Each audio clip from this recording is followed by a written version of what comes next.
You know it's this. Take a perk and a talk of that shit. Money swallowed like sis. Did it perfect in the kid. Got a billion who sang on my head. Look at better put on the road I just spent.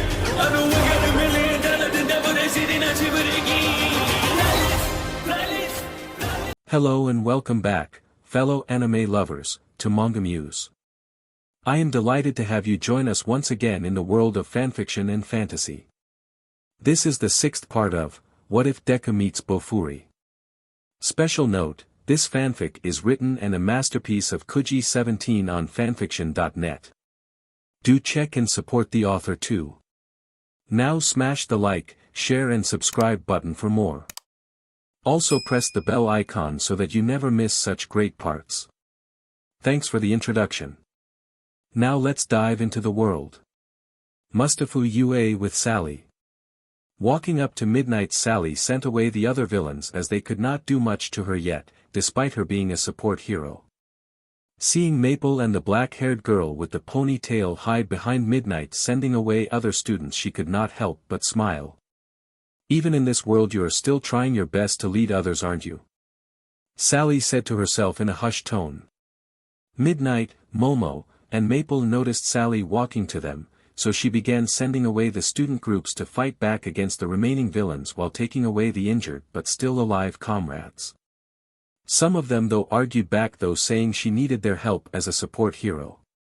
No hero is a one-trick pony, so don't you dare doubt your teacher. Midnight said to them, getting them to leave. As much as she wanted Maple and Momo to get out of here as well, it was too late. Now she had to fight a multi-quirk user. She was used to fighting multiple people, so technically multiple quirks, she just had to do so with only one target that has multiple attack methods for a whole group. Sorry Maple, did I catch you just as you were about to log out?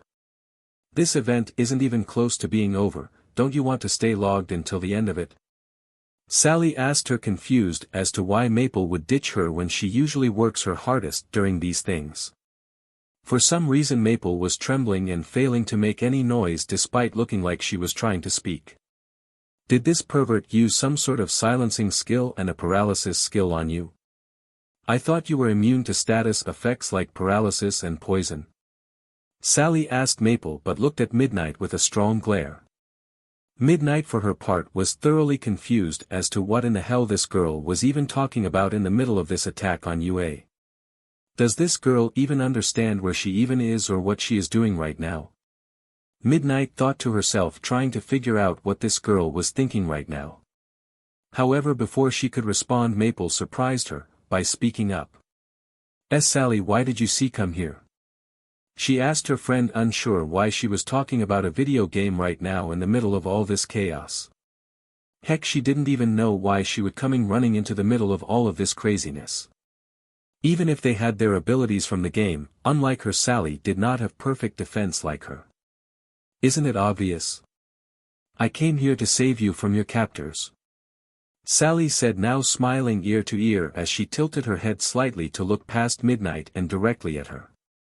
Midnight now understanding how this girl viewed her, the other teachers, and the students here. As far as she is concerned, we are the villains that she is rescuing her friend from. She thought to herself in realization. However, it seemed to her that Maple did not understand this if her step forward to her friend meant anything. Maple, despite being scared by the hollow and dark look in Sally's eyes filling with a brilliant gleam indicating bloodlust, she had taken a step toward her friend. Then come on. Before the criminals attacking here go after you as well. Maple said with joy, thinking she could get them through this even if Sally was not all here mentally. Why she thought the criminals here were here to capture her was something Maple would have to ask her friend after this is all over. However, to her disappointment and dismay, Sally begun to laugh, a gut-busting laugh as she was holding her stomach. The few villains that remained seemed to run away scared for some reason by her laughter, but why? Catching her breath after laughing at the absurdity of this, she responded to her friend, who upon further inspection was clearly experiencing some sort of confusion status ailment. This made a bit more sense for her as poison and paralysis did not work on her after getting her Hydra Eater skills, but confusion did. Maple. I am here to save you from them. Me and the others. Sally said, holding her arms out for her friend, indicating for her to use cover move to get to her quickly. For some reason she seemed confused when Sally mentioned the others. Did she really forget them just cause of confusion status ailment? Well, I do not know about Pain and me, but I know the twins are with Chrome and is with me making my gear. She said to her friend, hoping this would get them to hurry and move of range away from her captors. When Maple did not move but just stared back at her, it made Sally do some backpedaling. Even confused she would have responded unless someone found a skill that lets them control another player character. Sally thought, thinking this was the only reason Maple was not returning to her right now. Maple, who was conflicted upon hearing such names again after so long, began crying and smiling. Midnight, who heard this, simply thought how Nizu was right about their connection. Those twin girls are connected to Maple and the labs. However, Maple's happiness was cut rather short. Oh yeah, and these noobs who you called criminals are people I brought along this raid to bring you back to safety. No need to worry about the ones holding you, I already took them out. People don't seem to respawn today or bodies disappear either. Maybe there is a glitch in this event. Sally told her, correcting her while bring up her own inner question about why their bodies did not disappear in bursts of light yet. This shocked Maple and caused her to stumble back several steps onto he, but as even Momo was in shock hearing this, wondering what they were all talking about.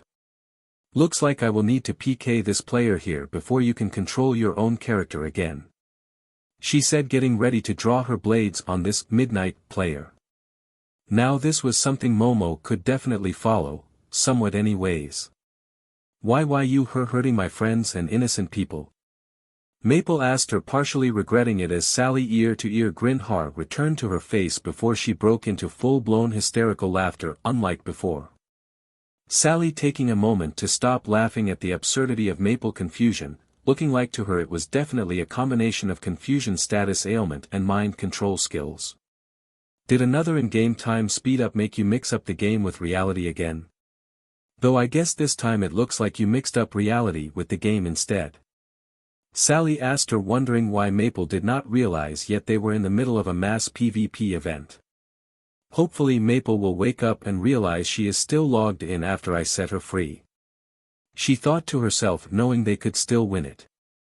Maple, unlike the other two, understood some of Sally video game lingo, coming to a disturbing conclusion at last now that it has all sunk in for her.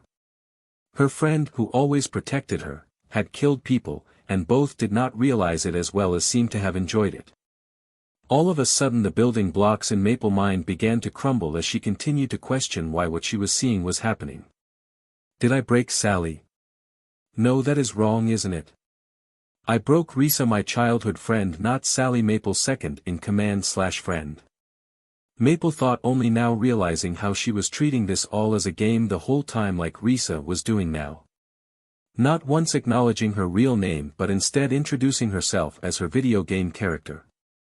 This also caused her to realize she is the reason for all of this, for all of these people dying around her. Then she heard a familiar voice that she now, after hearing it in her dreams for the past few months, could finally place. It was the voice of the demon from the game. If you do not like all of this, then simply destroy it. AFO Lair. While Risa Shiramine, the player known as Sally from New World Online, accepted the reality of the situation, at first slowly broke. Then began thinking she was in a video game to cope with it when it became too much for her to deal with. Keed Hanju, the player known as Maple in New World Online, viewed this world as a game from the beginning, thinking this situation was temporary like a dream. Was now slowly beginning to accept this was reality for her, was now breaking because of it. Many would have thought by looking at her that she had accepted this as her new world she was living in. But the fact is, she still held on to a slim hope that this was all just a fleeting dream of hers. That she would wake up to find Sally and the others logged into the game waiting for her to join them for an event or boss raid. It was that hope that would break her apart from the inside once it was snuffed out, and by her friend no less, by making her experience something she could not write off as her imagination deep in the back of her mind.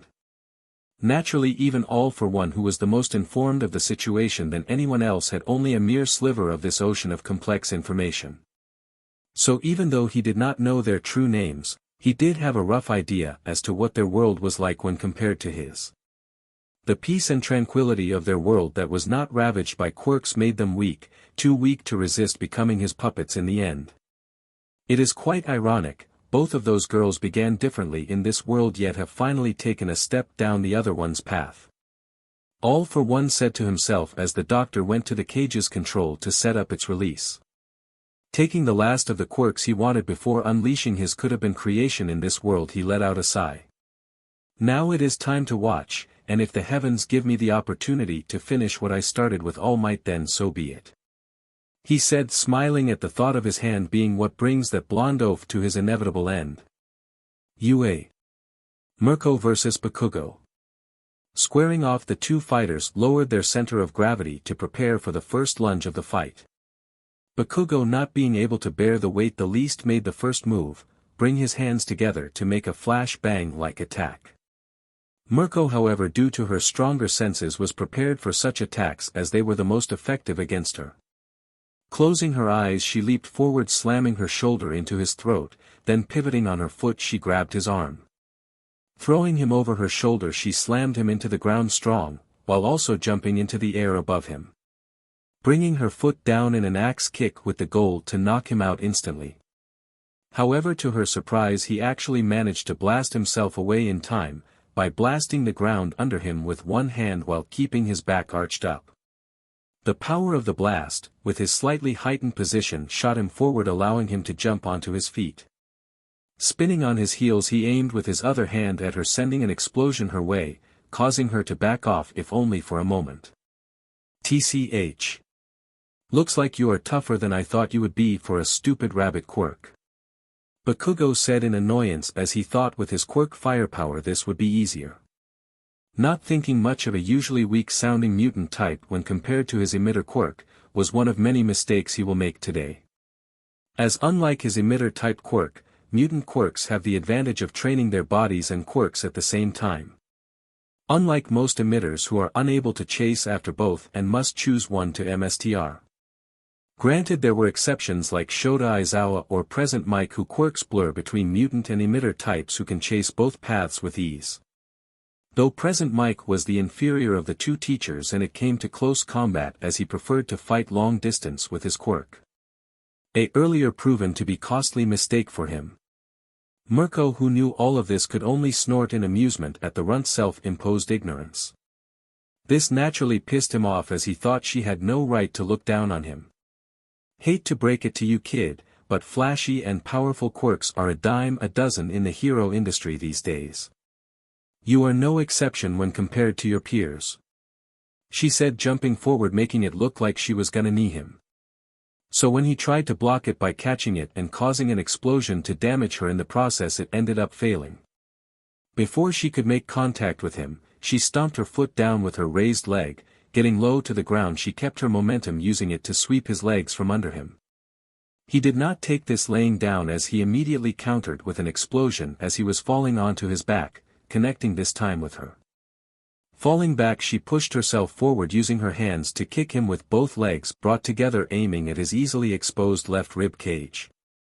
He had tried to hit her with an explosion, but she was too fast, so the explosion not only failed to hit her, but all it did was send him flying farther.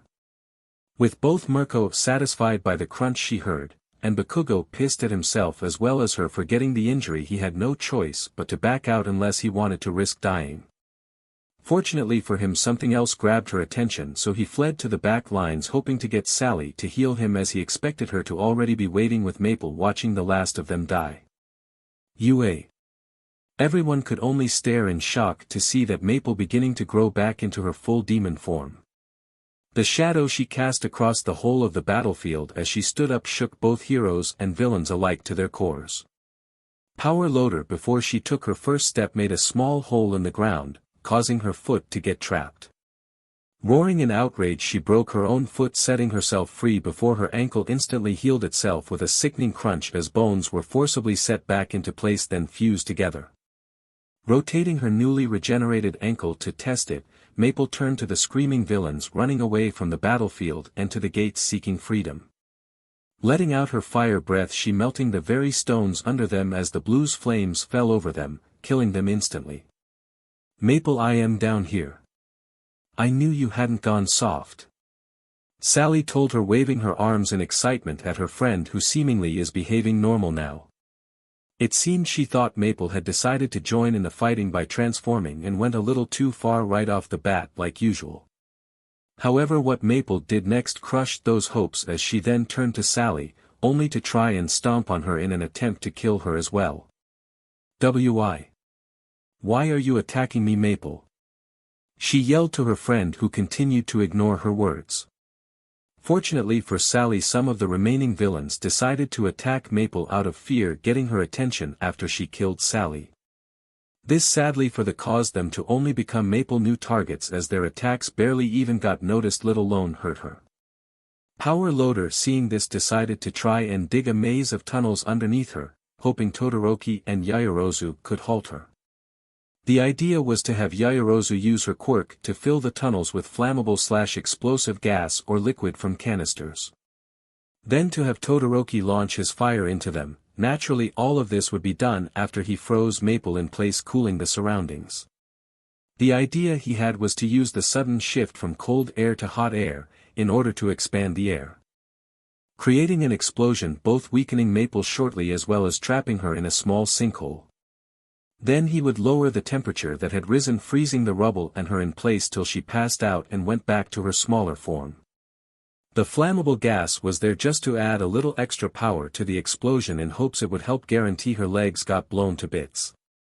Sadly, both the young and elder Todoroki men were both out of this battle for good, so his plan both partially and completely could not be done with either one's help. Then the level of hell increased yet again as a giant ice falcon appeared out of a portal that ripped open in the sky. With every beat of its wings it created a small blizzard, whipping around rubble and dead bodies, striking everything. The windows and the building itself shook further as Maple unleashed a mighty roar. The air pressure from it colliding with the blizzards knocked the bird back, stopping the blizzards. Still being able to see her gamer ID, it remembered her, letting out a screech of its own as it shot hundreds of small icicles at her. Maple countered by using her fire breath to weaken them, then smashed them with her tail and arms. Aiming her fire breath at the ground under her, she enveloped herself in flames for a moment, warding off the cold by warming herself up. Silverwing would have responded and stopped her if it was not busy dealing with another situation at the moment. Power Loader, who saw this, figured that since the bird likely had a weakness to fire, he may be able to help Maple stop it if they timed their attack right. Fortunately for him and Maple, there was what he assumed was one student on the roof firing electrifying bullets at the ice bird left eye, with hopes the shocks being so close to its brain would damage the optic nerves. Sally and Himiko, however, locked eyes during this, both looking at the other with anger, blaming them for Maple losing her mind. Though in actuality Himiko had no hand in it, while Sally, who overwhelmed Maple, was the main trigger of it, despite this happening eventually if it did not happen today. UA. With Isuku. When the ice bird creature appeared, it forced the support students to retreat after they had gotten back into the fight, supporting the ground fighter from above. Isuku took the few weapons with ammo left with him to the roof so he could get a better shot at the bird's eyes. So he told them to get the injured that are with Nizu to the bunker with the normal students and stay there, since the creature would begin fighting a lot more intensely from this point on. He hoped that they made it to the bunker with the previously injured, where it would be safe from the fighting. His idea was if he damaged one eye enough that it was completely blinded, then it would be forced to keep Maple on one side of it. This in theory would make it easier for her to fight it, as any shift to its other side that was blinded would leave it vulnerable. To his credit, though the eye was not bleeding too badly, each bullet did get just the tip in, which was enough to shock the eye. Unfortunately for him, it noticed him on the roof and was about to strike him with some sort of giant icicle when Maple grabbed it with her tail, throwing it back at the bird, forcing it turn to its left side. This made it easier for Isuku now to hit it in the left eye, as it had begun once again its battle with Maple. Sadly for this little brother, he could tell his big sister completely out of it, guarding him only by chance. "Please, Maple. I want to return home to the apartment with you and the others after this," he said to himself in a sort of silent prayer. UA. With Monoma. Nito Monoma was not someone you would normally describe as brave or daring, unlike his big sister. The one thing he did have in common with her though was the fact they both could be described as cunning or cat-like.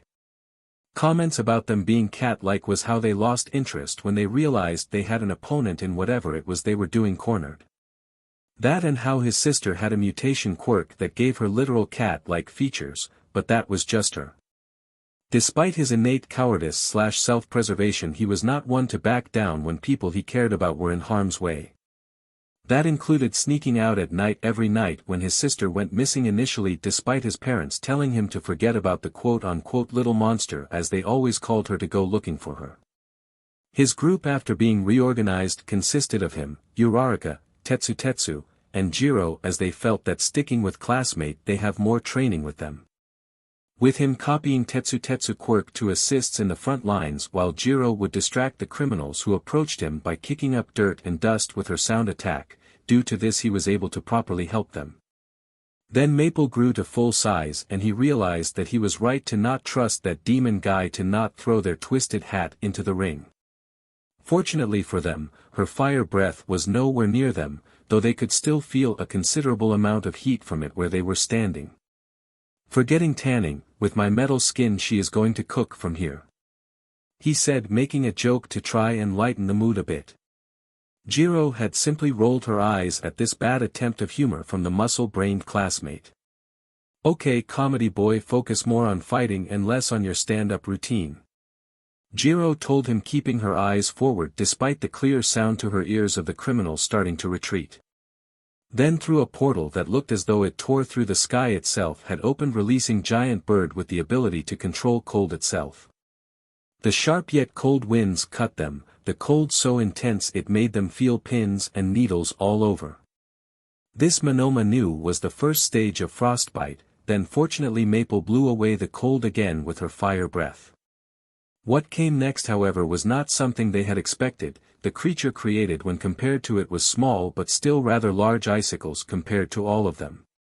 When the wave of still sharpened shards of ice made their way to them, Monoma breath hitched as Tetsu tried to shield them all with his body. I have to do something, he thought to himself as his mind raced through the possibilities. Copying Tetsu quirk again would not work, his body iron reserves were too low to make a decent shield. Jiro quirk is a no-go as he could not copy mutant quirks, and Achiko quirk nausea was still too much for him to handle. Then the voice of that angel from Maple Mind came back to him, along with it two words came to mind. Loving sacrifice. He shouted the words as they came to him, unleashing the quirk she gave him. At this moment a golden halo appeared above his head, with a pair of white wings sprouting from his back.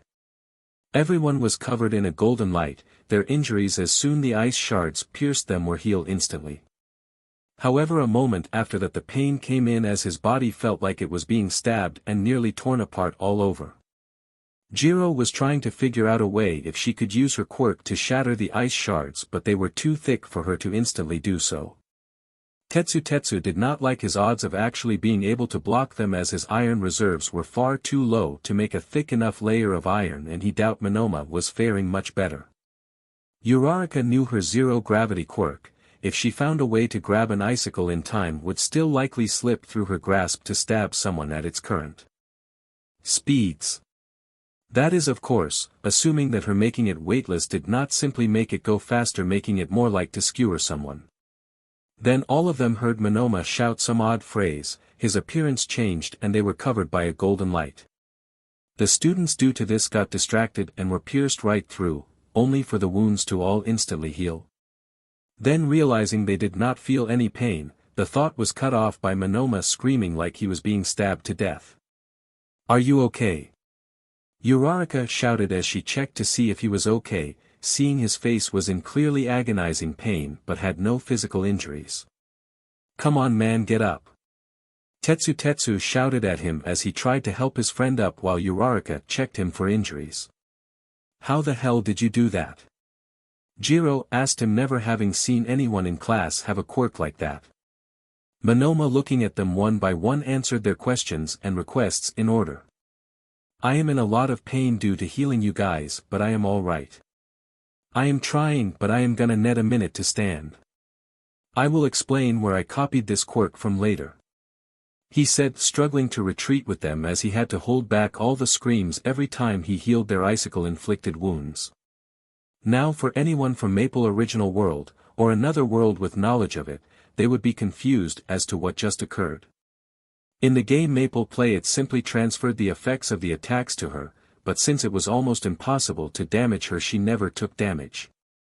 When it got converted to a quirk however, since the game mechanics of calculating damage could not be applied in this world it went a slightly different route. Now that it was a quirk, instead of transferring damage to her it healed the wounds of anyone she wanted it to protect who was in range of the light circle it emitted. Naturally when you first activate it, it drains a lot of energy from you to do so. How it would get the energy to heal injuries was STMLTNG the nerves in her body where the injury occurred to generate that energy for maximum time use. On a normal person like Monoma this naturally as you expect it to do had caused a hellish pain and suffering like no other. Maple if she were to use it now would cause her a significantly larger amount of pain than Monoma as thanks to her game body becoming her real body here she felt almost no pain thus far. So when the nerves get stimulated this naturally bypassed her defenses as her body converted that stat into simply powerful skin, muscles, and bones. Needless to say Isuku would have quite the challenge once he finds out about this little side effect of her quirk, as well as the quirk itself as they had no idea up till now what it would do. Ironically enough this skill-turned-quirk now did the exact opposite of what Maple had in mind when she started playing the game back in her old world. Maple and Silverwing were still at a standoff, when suddenly a shot from Isuku finally broke through piercing its eye. The shock from the bullet was boosted due to the residual charge in the other bullets, creating a huge flash of light as it fried the bird's eye. It was not only the optic nerves however, but even the motor functions of the bird became impaired as it could not remain stable in the air. Taking her chance Maple swatted it with her tail sending it crashing to the ground as she began pummeling it. When Silverwing had eventually recovered it used his intangible shadow-like skill to slip free, once back in the air it returned to normal. Glowering at her it unleashed 4 large icicles firing them at her. Maple naturally responded by unleashing her fire breath to weaken them before catching them. Normally if it was pure instincts guiding her she would have simply dodged. But with the demon in control of her body guiding those normally void of combat tactic instincts she was able to do this. The bird however had other plans, and unfortunately for the demon it had managed to outfox him. 'Cause before he could crush or throw them, it sent a strong blizzard towards them breaking the larger icicles that it deceptively made by combining 4 smaller icicles. This caused the 2 outer icicles of each one to slip past them destroying part of the building. The inner 2 icicles of each one however pierced Maple body in the stomach and CHST going through her in eye-sickening slick sound. Maple fell onto her back as her mind now returned to her as she began turning back to her human form. Unfortunately for Sally, she could not come to her friend's aid as she was dealing with a certain blonde dumb butt and someone that looked like a knockoff doll version of said dumb butt. Mirko and Midnight ran towards Maple when they saw her get skewered and begin to transform back without fully healing first. Himiko tried to run to her, but Sally was keeping her busy and unable to run to check on her. When the 2 parents got to their daughter the sight was far too horrific for them to even begin to describe in words, let alone acknowledge was happening. Maple who was currently naked, covered in frost laid on the floor with a gaping hole covering where her left lung, heart, and stomach used to be. Midnight and Mirko had begun holding her crying their eyes out, Mirko though crying managed to focus on the bigger problem at the moment. She was currently matching glares with the giant ice bird that appeared out of nowhere who thought it could get away with skewering her daughter. Then when they felt Maple breath and felt a faint pulse they noticed it, the organs, the bones, the skin, everything that was missing was starting to regenerate. Despite the glazed over and clearly distant look in her eyes. She was alive. Izuku who was seeing this through a pair of binoculars from the roof joined them in crying out in joy at this sight. Mirko however despite being relieved was still pissed well beyond anything she had ever been before. I am going to kill you. Mirko shouted, jumping up at Silverwing before it could attack them again. AFO lair. He was quite disappointed to see the fight end so early. They had barely destroyed UA at all. Still, though it seemed to impress the good doctor beside him, a pity it was a mere fraction as to what he hoped it could have been. And here I thought she could have overcome her weakness to the cold. He said, letting out a sigh of disappointment at the outcome. A pity, but it cannot be helped now that she had been fatally wounded. Oh well, studying her corpses could prove useful still. Dr. Garaki, however, took a closer look and saw what he did not think was even possible. Sir, she is regenerating. He shouted in near hysterical joy at the sight before him and its implications for the future. Explaining to his MSTR what he could see more clearly, he told him how she was still alive and already regenerating the destroyed organs, among other things. Even with the super regeneration quirk they gave to the Nomo, it could not help his MSTR heal such fatal wounds, at least not fully. This was because the body enhancement surgery for that kind of regeneration would be too intense and kill him if they tried it now. But if they could get their hands on her. We could heal you, MSTR. At last we could heal you. Dr. Garaki barely could restrain himself from shaking his MSTR by their shoulders. All for one who had given up on ever healing himself and had decided to pass his dream to Tamura before the inevitable was shocked. It was a pleasant shock, mind you, but a shock nonetheless. His doctor had been half dead since he became this way. Even when they talked about Quirks, the man, despite being a fellow Quirk enthusiast, barely showed a grin. To see his most loyal subordinate so happy once again. Thank you, young Maple, because of you I may not die before getting my dream to be realized.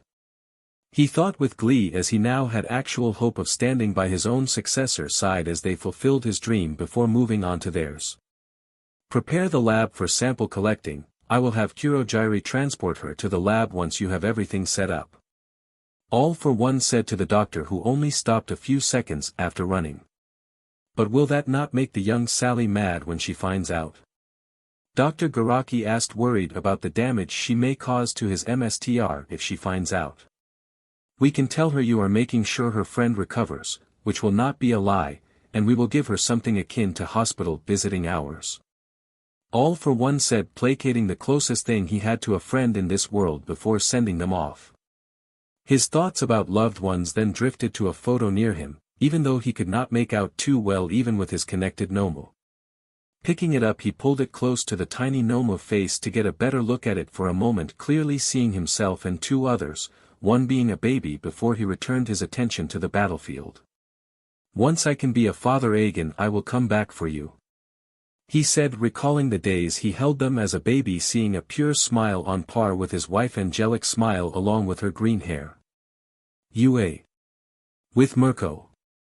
Mirko in her haste had jumped right at them, forgetting she would not easily be able to dodge all of those icicles if they ended up surrounding both her sides.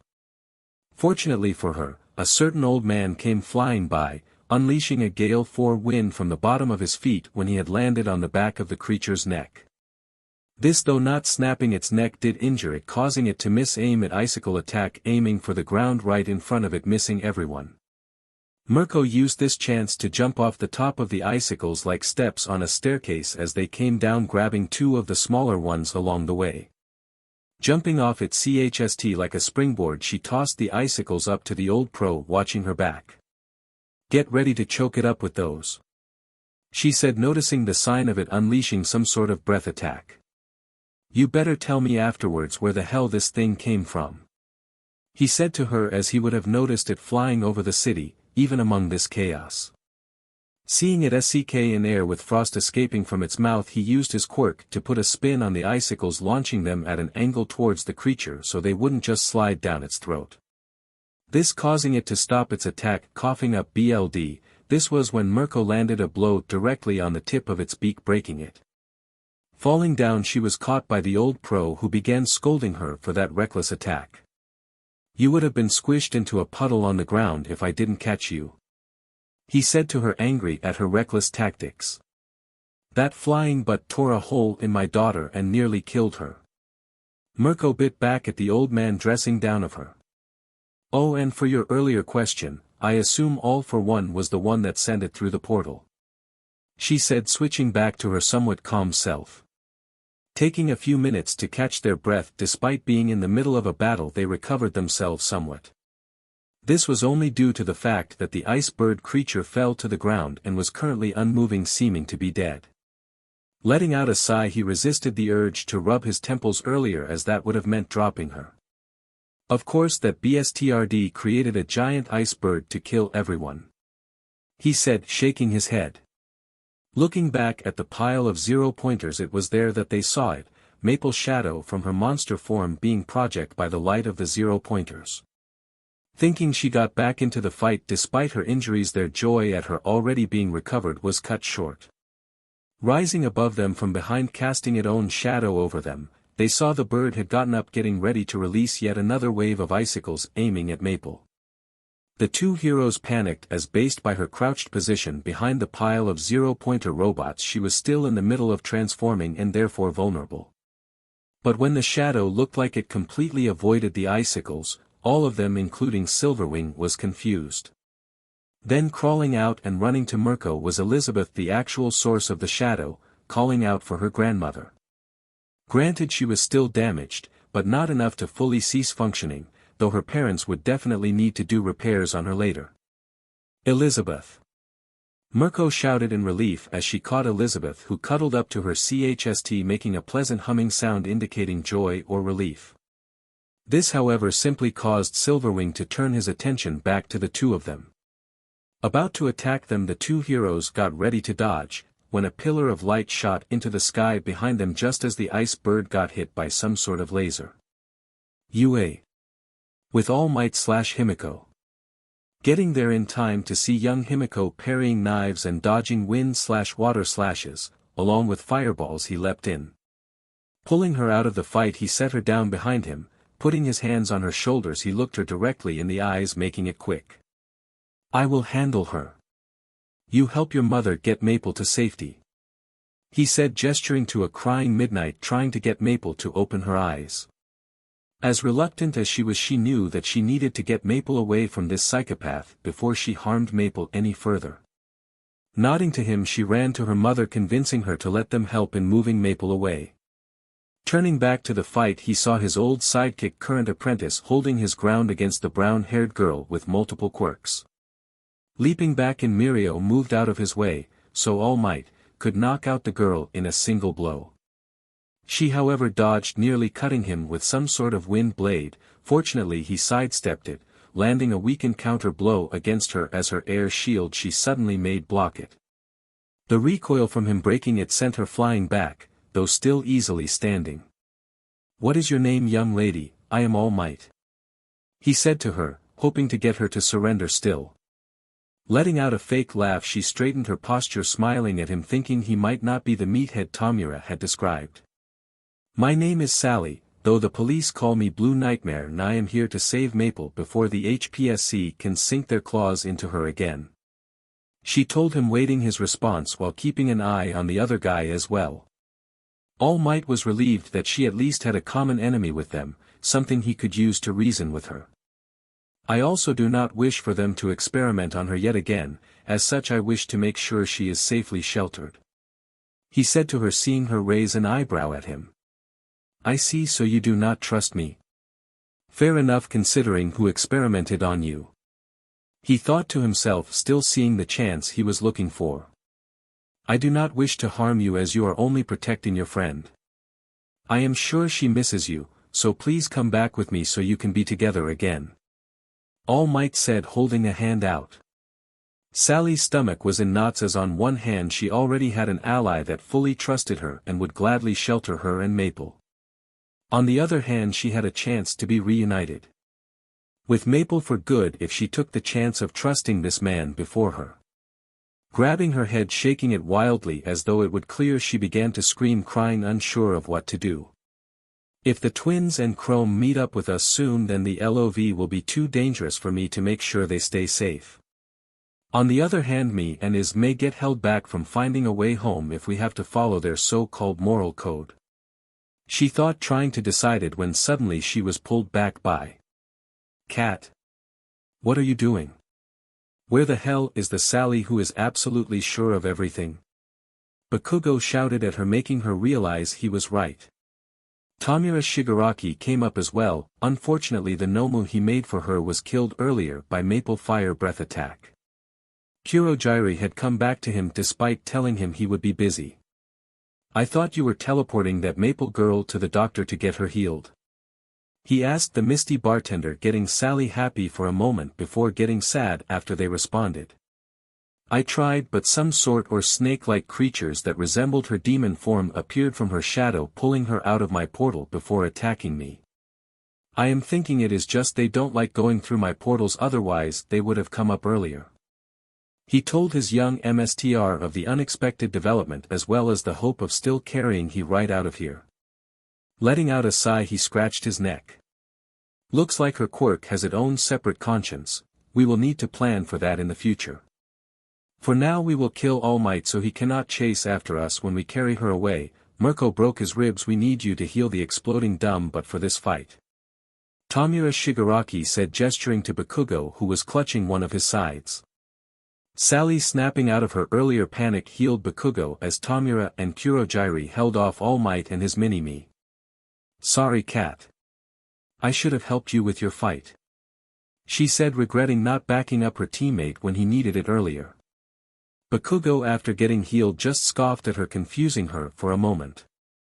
Like hell, I would have made myself look weak in front of her by asking for your help. I just need to make sure I study her moves better for the next time we fight. He said, getting his actual message across to Sally, who has learned to read between his insults and swearing.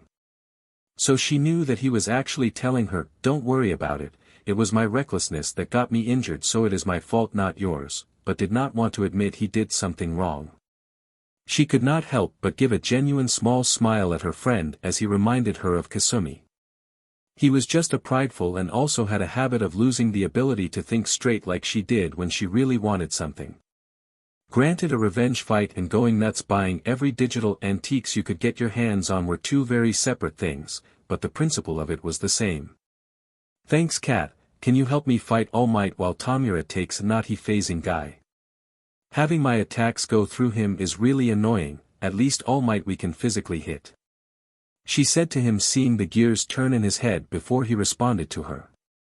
Bakugo would be lying if he said he was not conflicted about attacking All Might, but when he weighed it against the alarming bud of friendship between him and Sally, he responded. Alright, time to kick his butt and go grab Maple. Between my explosion and your wind we can fly her out of here and get back to the base in no time. He said to her, deciding his loyalty to his unfortunately only friend aside from Kurojiri outweighed his respect and admiration for All Might. This was when it had occurred to him, when did I start thinking of her as my friend? He thought to himself, questioning why or even how he got close to this lunatic who once made him want to PSS himself by being in her presence when they first met. Especially that he got close enough that he was willing to kill All Might to help her. After all, he intended to intervene originally if she was about to kill All Might during this raid on UA. Sally was surprised but pleased that he would still stay by her side even against All Might, who she knew he looked up to. Tamura, you and Kurojiri deal with the guy who keeps phasing through our attacks. One direct grasp around his neck should kill, so you just need that 1 second of an opening to kill him. She said as she along with Bakugo switched out with him and Kurojiri. Alright, once we kill the brat we will join you too and help finish off All Might. That is, if he is still alive when we are done our fight. Tamura said, glad to now being able to rid himself of this disappearing and repairing pest once and for all. Bakugo let out an armor-piercing shot at All Might. This caused the hero to block with a wall of air pressure created from his punch. This gave Sally the opening to rush him with a power slash. All Might dodged, but she still managed to get a shallow cut on his shoulder. Letting out a fireball, All Might sidestepped before getting an explosion directly to his old injury courtesy of Bakugo. Bakugo, who was shocked to see All Might bleed so much from one attack, left him open for a counter from the hero, who unintentionally let out a full-powered punch at him. Luckily Sally used her super speed to pull him out of the way in time. A moment later the spot where he was standing was now a crater filled with sand. that was how strong All Might had intended to punch him. Keep your head in the fight. She scolded him as she did not want to see him die. TCH. I was just surprised that I managed to deal so much damage with one explosion. He defended himself without saying sorry or thanks, but Sally knew he was thinking it. Actually, you're right, you shouldn't have unless. That is his weak spot. Sally cried out in joy, causing All Might to grimace for a moment, confirming her idea. The back and forth continued for a bit more before the tide of the battle had finally changed for the boy and girl fighting the symbol of peace. While All Might was preparing to block an incoming slash from Sally, a hand had appeared behind him through a portal. Just as it was about to grab All Might's head before he could turn around to see it or even simply move out of the way to dodge it, she came. Himiko ran up to stab the hand as it then grabbed her, facing, shocking her with black and red lighting. Feeling as though her quirk was being ripped out of her, due to it being partially mutant, it was quite literally torn in two. She would find out afterwards that she would lose the ability to transform into other people, but she managed to keep her cat-like instincts, as those came with her quirk mutant traits she inherited from her BRTH mother. With the transformation aspect gone, her need to drink BLD went down, requiring her to drink less BLD from now on. Though she would still need to drink some BLD regardless to keep herself as mentally balanced as she could be. Screaming her head off before she passed out, she saw a pillar of light for a brief few seconds where she last left her mother and Maple. All for one who was cursing himself as he pulled his stabbed hand back, was quite upset that All Might now escaped the encounter alive. Maple Mindscape. Everyone was, needless to say, pissed at Demon when he got Maple badly injured due to his fighting skills. Fortunately for them, the chair for Machine God had finally fully manifested. The time has come to tap into the iron reserves her body has been storing. Unlike you, however, I will trust Maple to wield my full power from the get-go, he said, activating his power, awakening her from her previous unconscious state due to her injury. Tokyo Mirko and Midnight Apartment. Today, despite already getting married, had gone on their first date at the insistence of Ms. Joke, or rather Emi Aizawa, who volunteered her and her husband to watch their kids. Normally a parent would be able to trust someone as responsible as Isuku to watch his sisters. But in this case it was less a matter of being responsible enough and actually being capable of keeping them under control if they get too excited, Maple especially. So naturally they could only ask pro heroes to babysit them if need be, and even then, due to Maple's circumstances, their choices were limited. So today Aizawa got to spend his day off with, instead of a quiet day with his wife and their cats, with two hyperactive teenage girls as well as their shy younger brother. Midnight had picked out her clothes the night before and then slept at a hotel for the night so as to surprise Mirko for their date at noon today.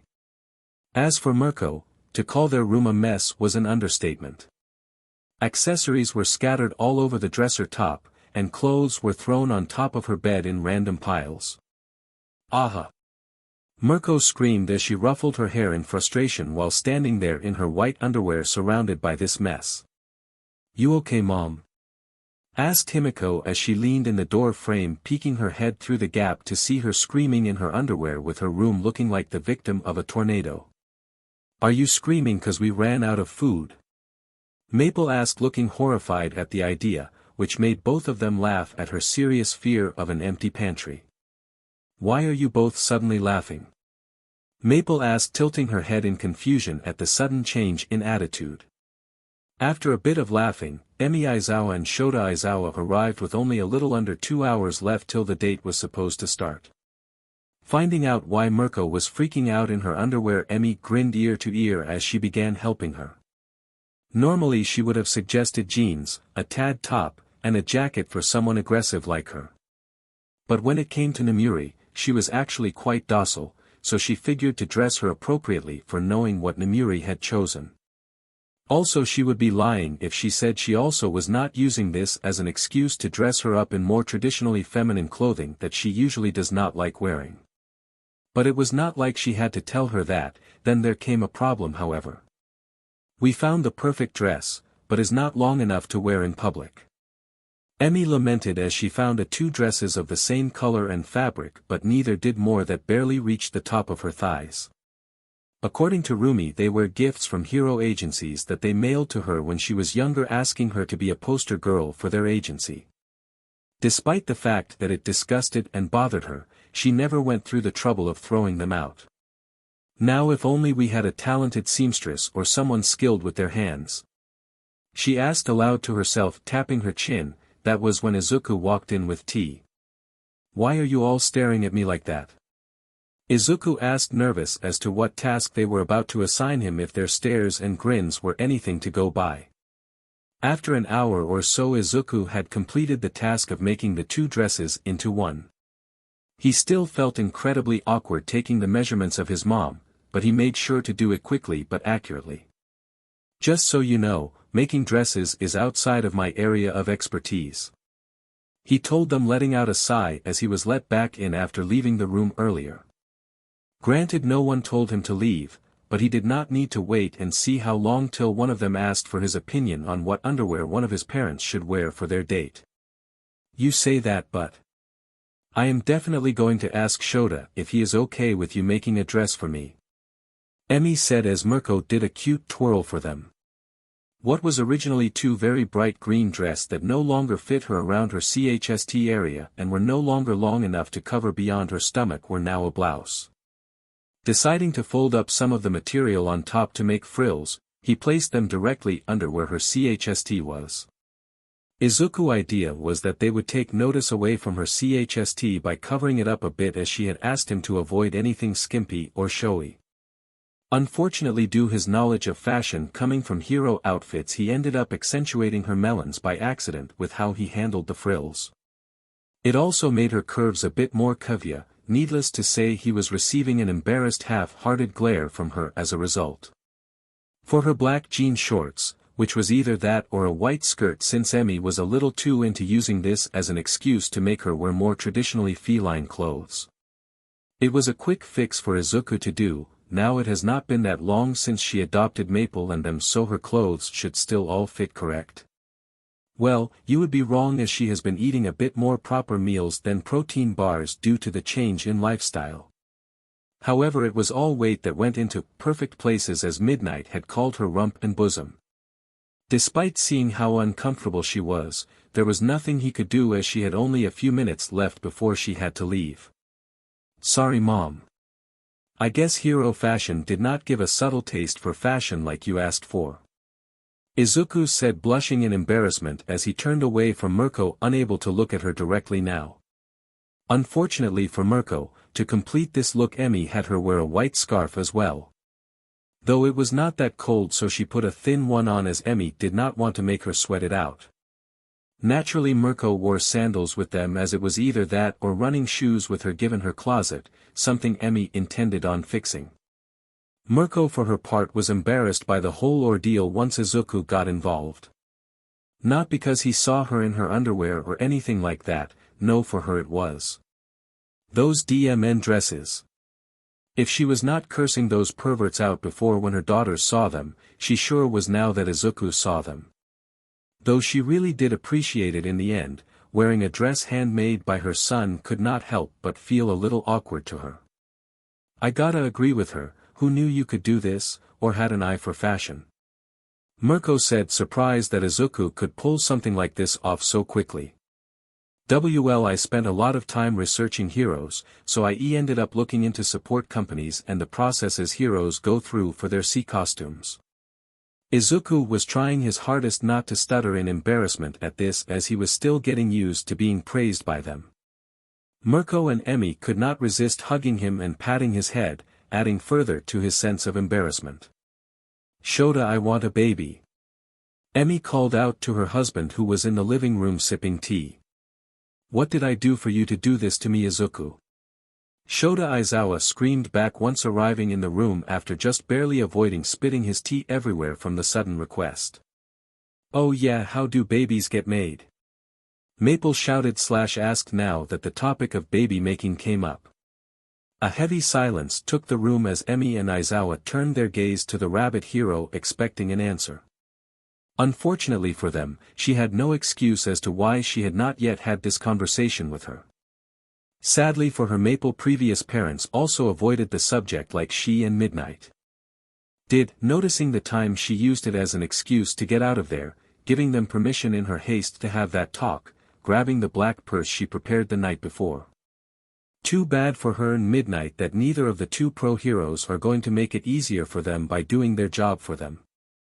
So Maple was told that it would be explained to her by her two moms another day, though she did end up forgetting about it, so it was all good for the rabbit and 18+ hero. For now at least. Mustafu's sweep queen made cafe. Waiting at a table drinking her cup of tea as she was waiting for her wife to show up for lunch, Namuri made sure to enjoy the sight of the young girls in maid outfits around her. Was she cheating on her wife? No, of course not. It was perfectly natural for her to appreciate nature's artwork that was wrapped in a cute maid outfit. Though the girls here barely got a 5 out of 11 now on her possible nighttime companion scale after meeting Mirko all those months ago. For her outfit she went with for the date was blue jeans, a white tank top, and a checkered short-sleeve button-up shirt over the tank top. Deciding to go with a satchel instead of a purse as she figured Emmy would be forcing one into her hands before letting her leave for the date. She also wore running shoes rather than her usual heels, all of this combined to make a look that people would never immediately recognize as one befitting the 18+ hero Midnight. While looking at the cars passing by, Namuri noticed it. Her wife had finally come. And it took her breath away upon seeing her wife in her outfit, one that she for some reason is unsure if her wife ever owned. Roomy bright green blouse suited her perfectly, and the frills on the top had her bosom nestled nicely within them, drawing one's eye to it. Her black jean shorts left little to the imagination in terms of that chocolate-colored rump as she spun around for a moment. Not to mention her thighs, oh God, did they make her thighs and strong legs look better than usual. The sandals looked nice, it was probably those or running shoes as she and her wife did not have the same shoe size. Her white scarf went perfectly with the rest of the outfit, another touch that she assumed Emmy helped her with along with the simple black purse. Sorry I'm a little late. Mirko said, embarrassed as she switched from jogging to walking up to the table once she was a few steps away. The light blush covering her cheeks ended up showing her true nature of being shy and self-conscious that she hid on a daily basis. To say Midnight did not bother hiding her arousal at the sight was an understatement. Mirko knew upon seeing this that tonight would be an exceptionally rough one in bed for her. Can you calm down? The face you are making right now is kind of embarrassing to have people see you direct at me. She asked her wife, making her realize she was making a face in public she should not have. Coughing into her hand lightly in embarrassment, she herself was flushed before collecting herself. Sorry about that, but the innocence you are radiating right now something I rarely see. Don't get me wrong, I like the normal you, but this is a nice sight to see every now and again. Midnight said, leaning forward slightly, giving her wife hands a gently squeeze as she held them. This caused the rabbit hero to honk in joy like her actual rabbit counterpart would do when they get excited. Fortunately for her, the waitress came after hearing the noise, and not just because the handful of customers there other than them turned their heads to them in confusion. Midnight ordered a rice omelette and Mirko ordered a grilled chicken Caesar salad, but when the rice omelette came with the salad. My apologies, but is it okay if my wife writes the message in ketchup instead? Midnight asked the waitress, smirking as Mirko panicked in embarrassment. Unluckily for her, the maid cosplay waitress gladly left the bottle there, patting Mirko on the shoulder and apologizing for almost taking her chance from her. Namuri. Mirko barely avoided shouting at her as she felt her head start to get hot. Midnight apologized, but turned out she was dead serious about wanting her to write, "I love you," in ketchup for her. Once that was done and they finished their dinner, they went to their next stop on the date Midnight planned. Mustafu Zoo. Petting Zoo section. The next on their date was the petting zoo, as she figured cuddling with cute animals would make for great pictures. However, the moment they stepped into the rabbit pen, Mirko was swarmed by all of the male and children. The adult female rabbits seemed to be glaring at her as if saying, how dare you try to stuck our husbands and take our children, which Mirko and Midnight picked up on fast. Quickly diffusing the situation, Midnight used her quirk to put the female adult rabbits to sleep without anyone noticing, as all eyes were on her wife. Taking a quick picture, she helped to remove the adults, as they were making Mirko a bit uncomfortable with how they were rubbing up against her. The children were much more appropriate with how they were rubbing against her, so she did not mind. Luckily the males were more concerned with food. When other people came with rabbit food, the children followed a few minutes after. As adorable as the children were, let's go before the females wake up, Mirko said, chuckling awkwardly as she led her wife out of there. I'm so sorry, Rumi, Midnight said, bowing deeply to her wife. As much as she likes to tease her, even she knew there was a limit to how far she could go. No, it's all right, I should have warned you the moment we got here, Mirko told her, lifting her head up and giving her a light peck on the lips. Now come on and let's go, they have an aquarium here as well, right? She said, glad to see her wife was getting back into the swing of things. Tokyo, Mirko and Midnight apartment. Go fish, Maple said as Izuku asked her for a two and she had none. Emi was doing Himiko hair in different styles, fully enjoying herself in this moment of bliss, imaging what her own daughter would like one day. Aizawa was currently making a tea with appetite-suppressant herbs for Maple so he wouldn't need to prepare as much dinner as he was told. He had found a large glass jar full of them with a sticky note that had gibberish written on it. Little did he know that he had opened Pandora's box the moment Maple had drunk the tea made from those petite suppressant herbs. Do not let Maple consume these in any form, as she will get more unusual than normal, Mirko note said. Sadly it was written in her poor handwriting so nobody other than Izuku and Maple could read it. Mustafu Zoo. Aquarium section. Looking at the different fish, their vibrant colors was an eye-catching sight. Two of the fish were in fact kissing at that very moment. Do you think those two little ones are lovers as well? Midnight with a smirk asked Mirko, who was holding onto her left arm at the moment, pressing herself against it. Actually these are called kissing fish, they press their lips together as a sign of aggression. So it is more likely two males fighting each other, a man said as he walked to the two women right side with what they assumed was his girlfriend. He had blonde hair and blue eyes, while the girl, and they meant girl not woman, had red hair and sharp red eyes. Sorry about not introducing ourselves, we are, hold on, are you two dash, he said, about to get cut off by them being pushed by the two women. Do not say it out loud, Mirko whispered to them, not wanting to be swarmed by other people cause they were recognized. No problems, Bunny and BDSM Queen, he said, walking away chuckling, his most likely girlfriend scolding him for those nicknames. Though for some reason they seemed nervous of the two heroes, that was when they realized they did not get to know their names. But oh well, what are the odds they will meet again, or that the information was important anyway.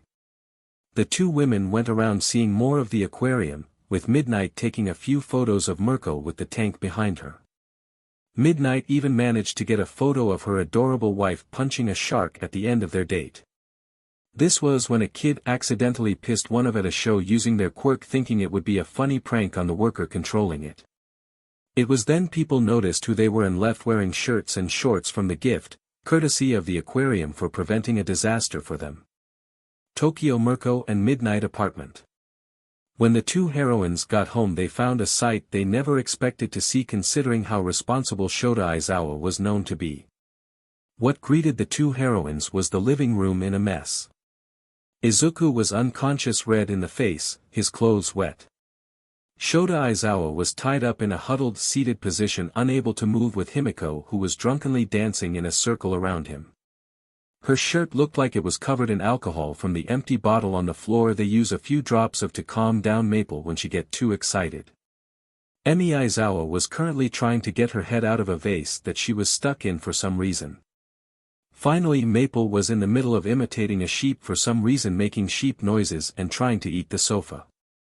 How the hell did you two mess up watching three teenagers, even after we gave you a list of what to do and what not to do?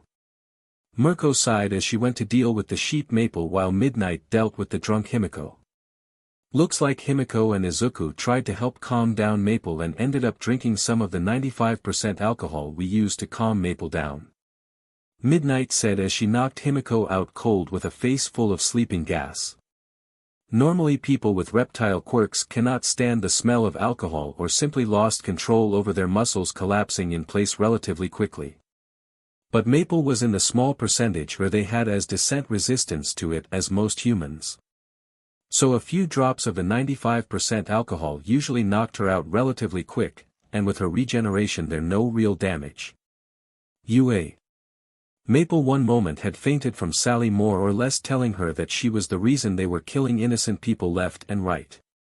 Then now she was covered in her machine god armor. Looking around she noticed that the ice chicken boss from the game was somehow standing before. Seeing it was getting ready to attack she blasted it with her laser. Seeing her mother there she told her to get to safety before she flew off at the creature.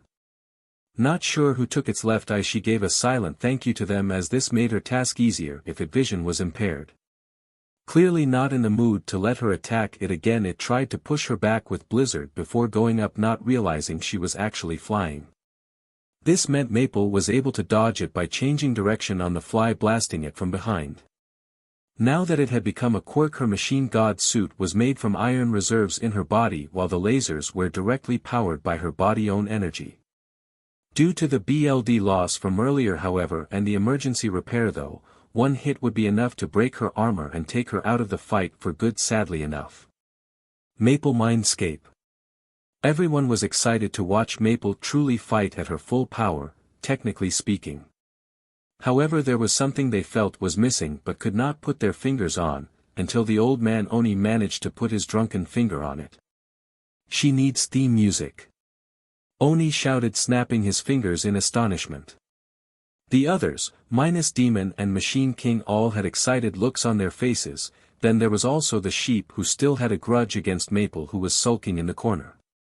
It needs to pack a real punch then, come at them fast you know. Exploding Ladybug said not one for a slow-burning song that builds up to the chorus. But it also needs to be upbeat, after all we can't tarnish Maple cute image. Oni said remembering how adorable she was when she fought him. How about the opening from that anime where the guy got reincarnated as a slime monster in a fantasy world? Angel said to them clasping her hands together in delight at remembering that one song. You mean the anime with Rimuru Tempest, which opening though? Oni asked her wondering which one she was talking about as it had been a while since he watched that particular memory of hers. The second season opening. Angel responded to him not remembering there was two of them. I mean it is good but, I don't feel it really fits perfectly.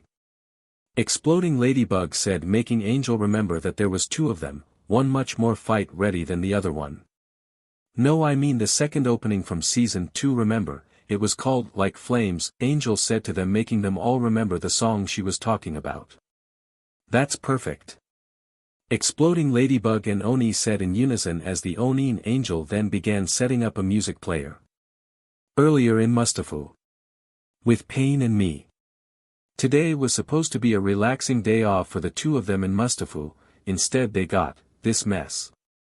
Seeing that they heroes were outnumbered and Me had her vigilante costume with her in her satchel after getting it repaired.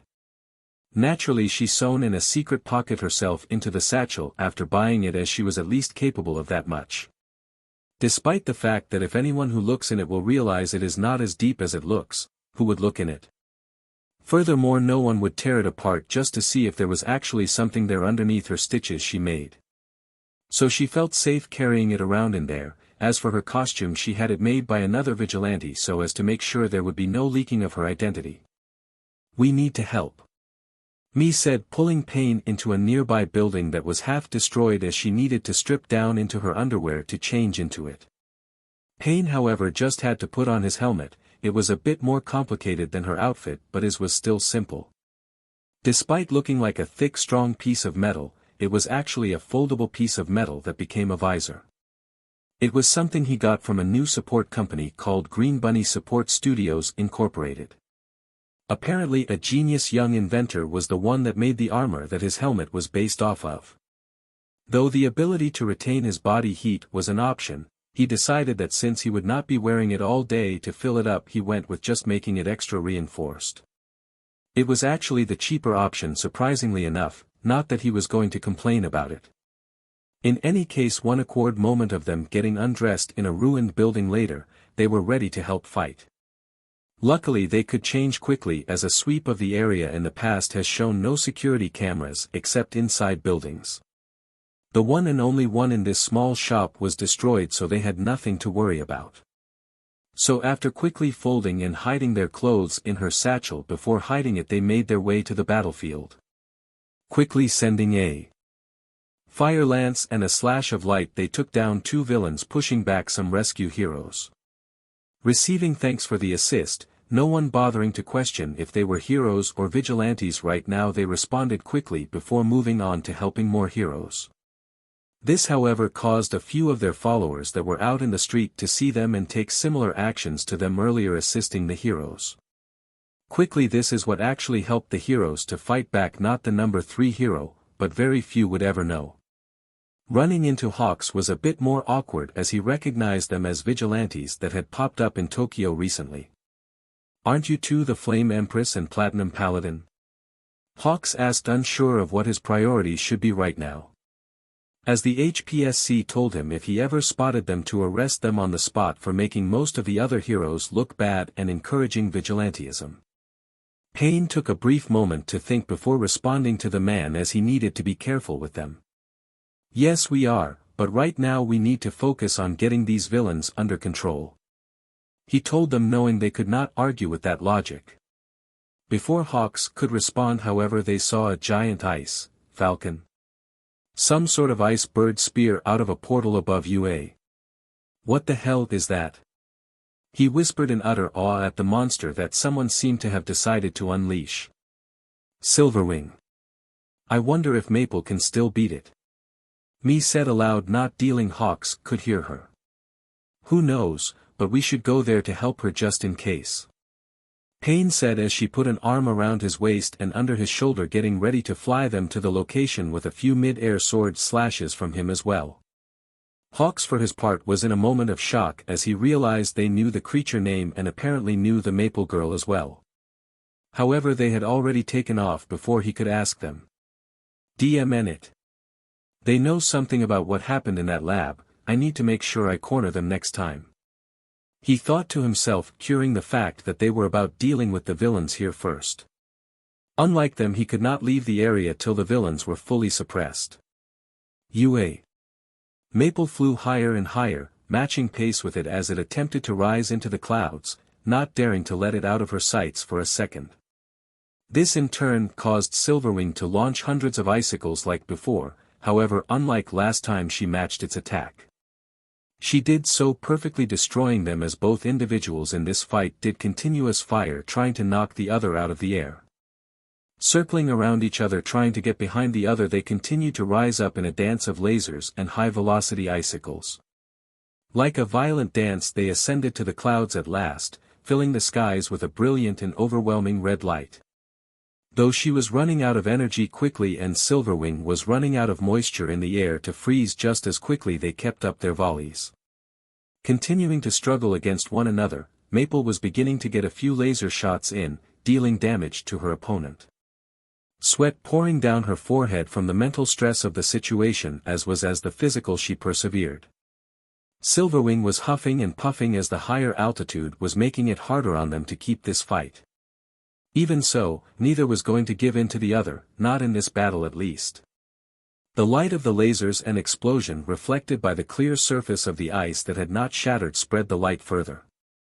It was a blinding light that anyone who looked directly at it for even a moment had to turn away from due to the pain their eyes felt when looking at it. Nonetheless, there was a sort of beauty in this almost senseless struggle between the two of them. Both fighters, however, had begun to descend. Falling down, they straightened out with Silverwing back facing the school. Letting out an infuriated screech, it gave one last attack, going into its shadowy form once again, trying to pierce Maple standing across from him on top of UA outer wall. "It's now or never.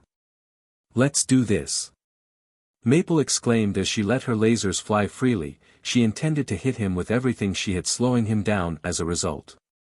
Even so, he came closer as time went on, the seconds ticking away bit by bit.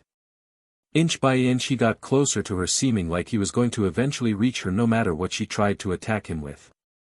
Then a cracking noise was heard as its beak shattered, now half the length it formerly was, breaking its focus, returning it to normal. Crashing into the building as maple lasers sent it reeling back, it lay there seeing maple armor come apart, leaving her with nothing left on her but a laser cannon on one of her arms barely standing. Maple, who was on the verge of passing out, aimed her weapon at Silverwing as it was all she had left to defend herself with.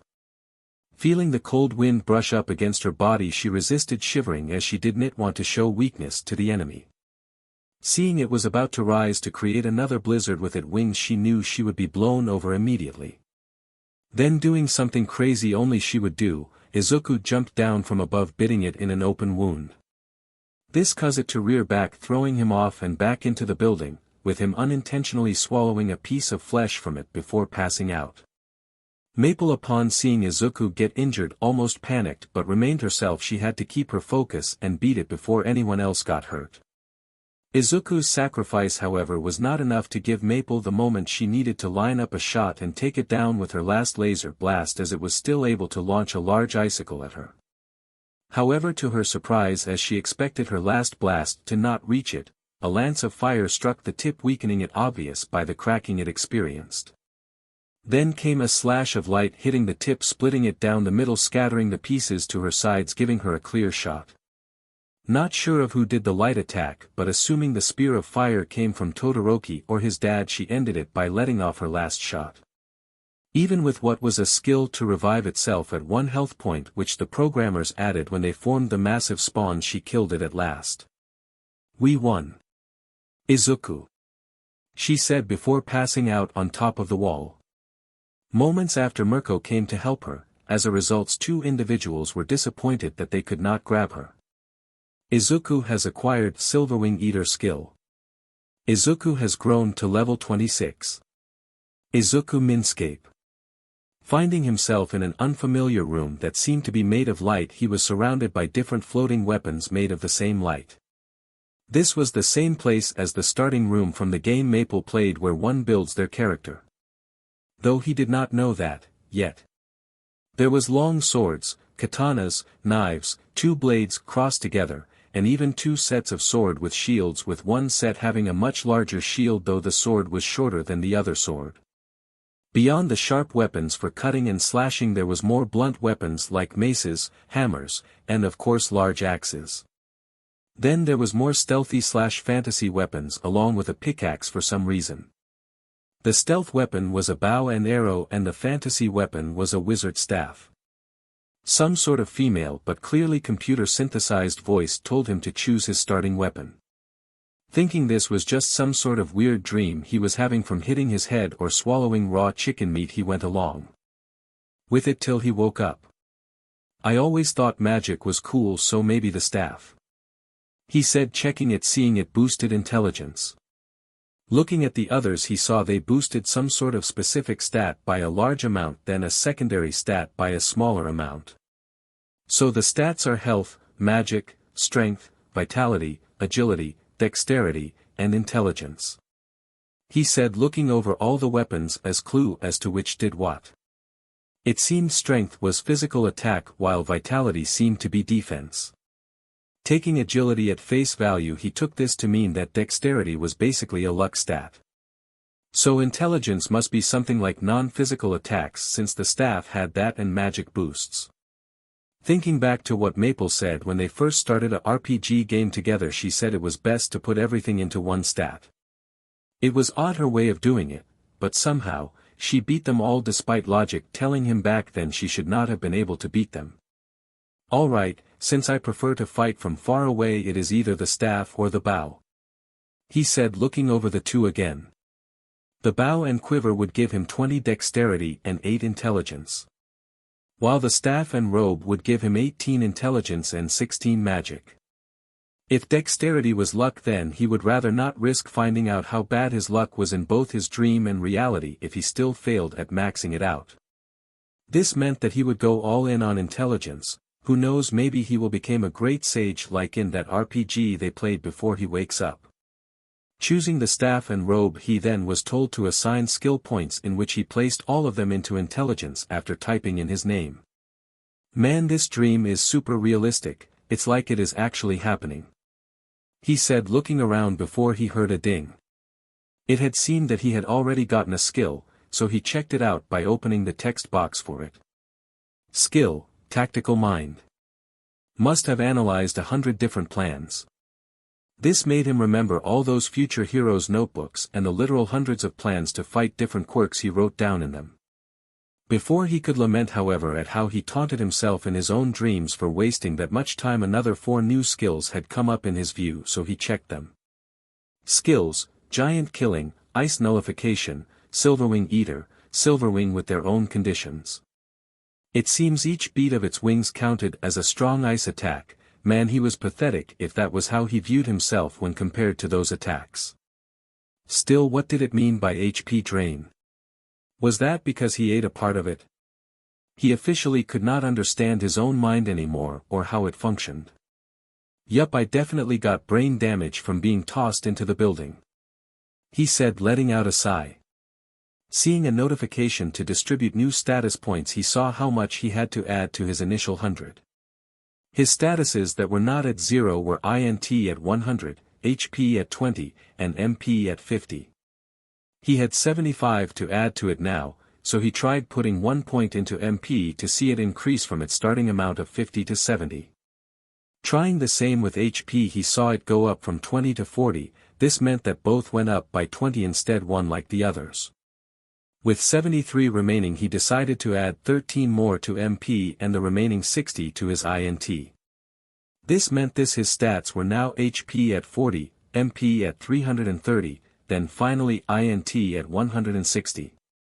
But considering the other 2 skills, assuming Maple Logic was abnormal, most people spread it out more evenly. That meant that if the 2 stat doubling skills stacked, then that made his 160 INT actually 640.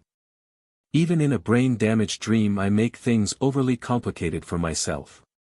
Izuku said, sighing as he shook his head. Just then, however, everything started to go dark, and then he. UA. The outcome was a disaster to say the least. Fortunately for once, Nizu and the HPSC can agree about something. UA was a pillar that reflected upon all of Hero Society, as such they helped him in damage control this time. Sadly, this did not help with the intense feeling in his heart, as the death count was quite the striking blow to everyone. Support course casualties were out of the 40 students per grade, making a total of 120 that fought. 12 were dead, 23 too injured to ever make support gear again, and the rest would eventually heal. This meant only 85 remained, and that was not including anyone who would pull their kids out of the program. Fortunately, this was the least of the casualties among all of the fighting classes. Hero course students were decimated to say the least, as their numbers were more than double of the support course for obvious reasons. Of the 139 that fought today, the numbers for the years were as followed. Third years had 10 dead, 6 too injured to continue down the path of a hero. The last 3 not at the USJ, well, 4 if you include the one that was away today, most likely will get pulled out by their parents. Second years had 12 dead, 10 wounded beyond recovery levels required to continue being a hero. This left 18 who, like the others, a few will also most likely also get pulled out by their parents cause of this incident. Finally, the first years with no one dead, all able to recover to full functioning hero course level status. This he suspected was due to the selfless sacrifices of their seniors protecting the first years with everything they had. For that Nizu was grateful beyond what any words would describe. It was decided that the third years and second years festivals will be cancelled this year, and the first year student festival will be dedicated to the fallen. As much as he wanted to call it off, the board of directors and the HPSC all agreed that they needed to go through with the first year festival as a show of strength. The public backlash was as much as he expected it when this was announced, but again he had help with damage control. All the proceeds would go to building a monument to the hero course students as well as the pro heroes who died that day. The sports festival would also be delayed by 2 weeks to give the students time to fully recover as well give Cementos time to help fix the city a bit before he built the stadium. Maple herself was barely talking, which turns out was quite disturbing in and of itself when you have experienced her normally cheerful personality. Though it had only been a few days, so they hoped she would recover soon. Then there was Himiko who lost her ability to transform but had no time to grieve the loss of her quirk or rather half of it, as she was consoling Maple. May was awake and she was helping Izuku get over it by helping him make a new body for Elizabeth. Himiko insisted that it was better for him this way and that she could handle Maple for him. As much as it hurt them to not be there for their children, Mirko and Midnight had to help deal with the crisis UA was facing. Where they found themselves now after the first 5 days was a more cheery but still sad Maple in one of the many meeting rooms at UA. It was filled with those who knew the truth about Maple including Nito Monoma who was looking at the two girls sadly but unsure what to say. "So Izuku, what is it that you needed to tell us?" he asked him, curious as to what it was. He told them what he experienced and how when he described it to Maple that she said she went through the same thing. At first, they had a strong time believing him, but then when Power Loader gave them energy reading goggles used to track down quirks with energy signatures, they saw it all, be it barely.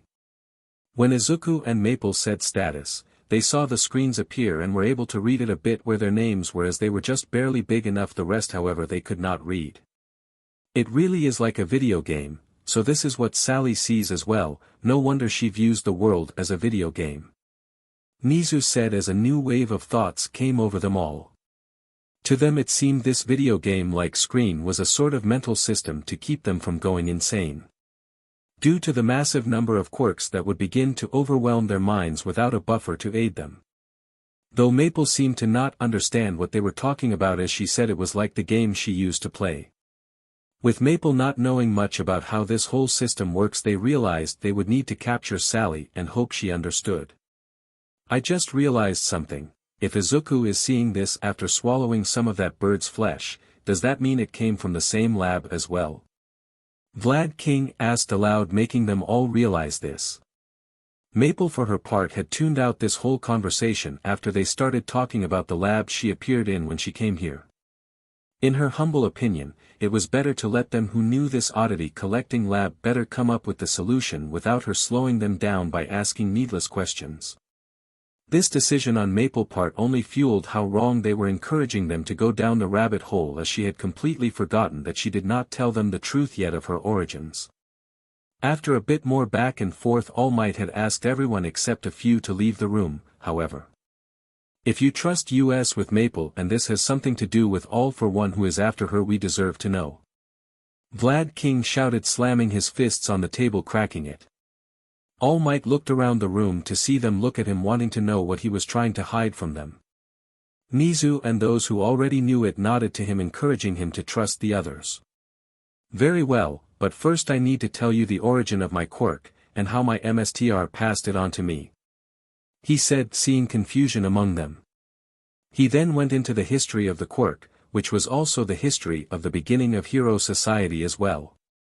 "Well, that is all there is to it, so now you all know why I am here at UA." All Might told them, seeing the shock on their faces. "I have a feeling that since you wanted to explain it to those 3 children, I assume you have chosen one of them." Sir Night Eye said, sighing, about to get up. But before that, Mirio Togata, who was still guilt-ridden from his class getting off without a single death, managed to speak up. "Sir, I am sorry," Mirio said, getting everyone attention. "There is no need for you to apologize, we were all caught in the trap it was dash." Sir Night Eye was cut off from finishing. "I am not talking about my guilt over the other dead students," Mirio shouted, surprising all, as none there could have ever expected him to cut off his mentor. "I truly believe that she is more worthy of one for all than me. Unlike me, who froze up when I noticed that hand appearing out of nowhere and almost getting killed by Tamura Shigaraki, she did not need to think to run in to save someone. Please help me train her to carry the weight as the next symbol of peace," he said, bowing as far as he could while still standing. Sir Night Eye was a man known to never change his mind once he had decided something, so the next words that came out of his mouth surprised all. If you truly feel she can do a better job than you, then as your teacher I will accept my failure. If she will give me the chance, I will be honored if the next one for all user would trust me to train her. He said as Mirko raised his head.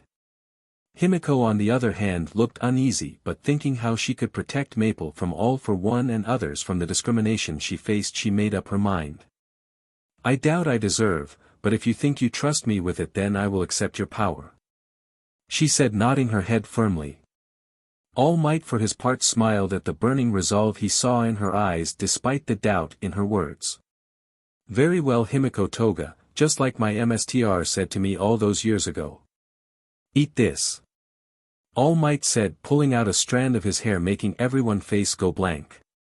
Fortunately for them Izuku pointed out letting her bite him for his BLD would likely be more effective in the transfer process. AFO Lair. It had only been a few days since the failed attack, and after going through the after-incident reports they got from the bribed police officers, the two men were enjoying a cup of tea. Using these reports, All for One and Dr. Garaki had just finished deciding what kinds of nomu they would make using the quirks they had obtained. After all, it took the good doctor a great amount of time and resources to create a powerful nomu capable of fighting the heroes. And with the data they collected from the nomu defeated that day, they could now experiment with as well as improve the process further to create even stronger nomu. By the way MSTR, there was something I was still wondering. He asked his leader who he swore loyalty to almost a century ago. Receiving a nod of approval encouraging him to continue, the doctor spoke up again. How did you know so much about that creature when you captured it before I had even begun to study it? He asked his MSTR, which was a fair question to ask no matter how you looked at it. All for One chuckled as he pulled out of a dimensional storage quirk. He had a rather thick but tightly shut LTHR book. Over 200 years ago, when quirks started to show themselves, I was a young man writing a fantasy novel. It was about a girl who ate monsters to gain their powers as she traveled the world. He said, handing the book to the doctor. Dr. Garaki took the book and began flipping through it, till he stumbled upon a monster encyclopedia where he had notes and sketches of the monsters from the eventual story. In this section of the book, he spotted an almost one-to-one drawing of the creature his MSTR called Silverwing. How did you make this reality? He asked his MSTR in astonishment as they began to laugh heartily. I did not make it reality but rather someone else did. All for One responded to his friend/loyal follower, confusing them. Seeing this, he gave it a moment before he continued to respond to their question. When quirks began manifesting, someone with a quirk that opened portals sucked in my original book. What you are reading is a copy I made using a quirk I had taken a few decades back for its utility. He said, enjoying how the doctor was marveling over the creatures he drew, already talking about new inspirations for Noma designs. Allowing the man to enjoy himself for a few minutes, he listened to his interesting ramblings like he always did. Based on how Sally talked about her quirks, I believe that she came from the same world my book went to. On top of that, someone used it as a basis for a video game over there, henceforth why when I used a techno quirk on the creature, I got a rather odd response from it. As though it was both made of flesh and code. I got the same sort of response from Sally as well as her friend Maple when I used it at the same time with both a long-range scanning quirk and several presence-surpassing quirks to avoid her noticing me. I swear that brown-haired girl ability to locate enemies is quite astounding. He said, finishing his high-speed rambling that only Garaki and those precious two could ever understand. Taking a few moments to digest what he had just heard, he gathered his thoughts before posing the obvious question to his MSTR. Sir, if we can track down the quirk that brought them here and likely converted them from game character data to flesh. Then with a few samples from Maple and Sally we could. He trailed off, stopping, thinking this sounded far too good to be true for him to be hearing. Yes, that is correct, though I could not track down the user. When I felt that similar flux of energy to 200 years ago, I used the same techno quirk I used to analyze Silverwing and the girls to read the energy signature. Currently I have another quirk working with it in the background of my body to analyze it, so when I do finish doing so, we can begin planning and testing this theory. All for one said, grinning as they would have plenty of interesting things to hold them over till it was done. UNEZU office. After the first few days, the third-year students by some miracle did not get pulled from the hero course, so they added the 4 remaining ones to the 3A hero course class. Then renaming the class 3AB at the insistence of the 4 surviving 3B students who wanted to honor their comrades who the 3A students agreed with. For the second-year students, among the 18 remaining 10 were pulled out by the parents with the other 8 still on the edge of leaving. Due to the incident, he doubted that anyone would be willing to jump in and join the second-year class anytime soon. Finally came the joyful official swapping of Minoru Mineta and Hantashiro as the parents of the new hero course student agreed to let him, albeit a bit reluctantly. The first-year hero course was miraculously untouched as none pulled out their students yet. However, many of the other parents said that they may change their minds depending on the safety measures he puts in place in the near future. Honestly, it was a surprise to the principal that most of the parents who agreed to let their students sign up for the hero course only now realized the danger. It was like they did not think heroes were actually risking their lives on a daily basis to save people. The Mineta family tried to get their son back into the hero course, but Nizu rejected him despite the threat of a lawsuit, as it would be a mockery to those who stood bravely in the face of death together. However, there were a few bright sides to this horrific set of events that had occurred that day in this country's history. Due to UA being the significantly focal target among this citywide assault, the government is now funding their complete security revamp. So unlike before, where he had to carefully allocate some parts of the budget to security in a precarious balance with the other departments, Nizu could now put everything else into the other budgets while the government gave them a nearly unlimited security fund. With this drastic difference between the previous and current budget for security, he could put together the security system his students deserved. A notion was passed recently also because of the attack, as to have the hero and support students live on campus in dorms. This was naturally shelved for now, as first they had to make sure all hero schools and government institutions were secured first, which would take some time to do. It seems the golden age of peace All Might had created is beginning to come to an end, and much sooner than expected. Nizu said aloud to himself, sipping his tea. UA Support Labs. Izuku and Mei were quite lucky that Principal Nizu allowed them to use the support course lab to fix Elizabeth. Izuku, as much as he wanted to comfort his sister at the time, had known he would just break down himself if he attempted to do so. So instead, he and Mei, who also could not stand being in the hospital for longer than the bare minimum, went to fix Elizabeth. Since her AI was still safe, they put her to sleep and transferred her to a strong drive for the time being. When he had her play the video of Maple eating the robots to shut down the AI by causing it to have a panic attack, it had luckily worked. However, it was more traumatizing than he had originally thought it could be for a computer AI. Having a complete meltdown, deleting itself, like how a person with PTSD might commit suicide when confronted by what caused them their PTSD, it ended itself. Luckily, all the information it had was backed up every night at midnight, so all the school records were intact. Unfortunately, that also meant they barely managed to recover the video footage from the main campus. Going through the list of robot parts, they saw things that were entirely separate from each other, like a metal shell that resembled a person but was missing elbow joint covers. There was an exoskeleton that was designed by Power Loader Sensei. It was meant to be worn by a human and had the same freedom of movement as any real human limbs. Though this model was never meant to be able to support a whole metal body by itself, so they had to make some major modifications to it. After that, they found a thesis paper by one of the dead third years who had an idea to make a sort of muscle for the robots that was similar to human muscles. They came up with this based off one of the robots from the hero exam. This would have allowed them to keep their higher tier of flexible movement compared to the other two but still become stronger. However, it was never completed. Even so, they added their name to the list of those who worked on their completed design to honor them, since it was due to them. They made it at all. With these in place, and the planning was done, along with the miniature prototypes for them so as to test if they worked. With that the preparations were done within the first 2 days with no problems. The third day they began putting her together, however what surprised him was May adding freckles to her. May, why are you adding freckles to her now that the paint job is done? He asked her, confused as to go for such a meaningless feature.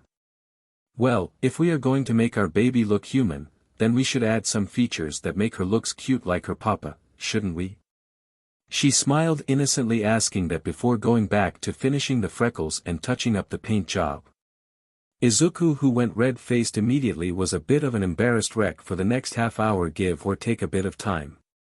After he came back to the situation at hand, they began putting her body together part by part, wire by wire, till she was done all except her hair. On the fourth day before booting her up, they added a fake wig that was greatly accurate to real hair to the point where you could not tell it apart from real hair. Naturally they also made sure it was fireproof, and they decided to go for just a little below shoulder length for it, as the body was designed to resemble a 5-year-old. They went with pink hair to match May, as Izuku had insisted on giving her something that made her look like May as well. The two decided to go with green eyes at May's insistence, as she liked the look in them whenever she got him talking about support gear or quirks. Izuku was once again shot through the heart metaphorically by May, who had an airhead fit for an anime HRM protagonist when it came to the opposite gender. "All right, running the final diagnostic checks," he said, running it through the computer to make sure everything was functioning at 100% efficiency. Exoskeleton is synced with AI carrier. Network linking backup system is fully functioning. Cooling systems are a go. "All right, May, let's start Elizabeth backup now," he said as he began uploading her AI, waking her up. The network linking backup system he designed was a safety protocol that he added to the main CPU that housed Elizabeth AI. In the event that her body or CPU would be destroyed to the point where she could not survive in it, then she would access the closest network she could, usually an open one.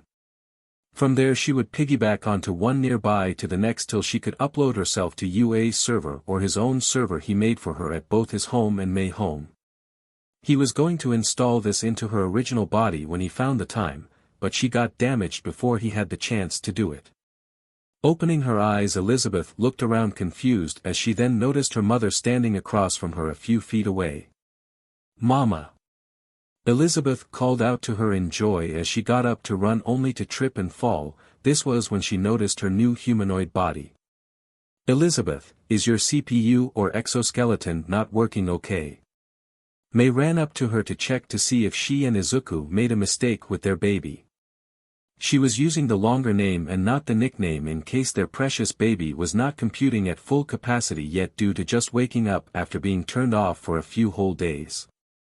Taking a moment to access the schematic Izuku had uploaded into her CPU for her as well, she ran a self-diagnostic.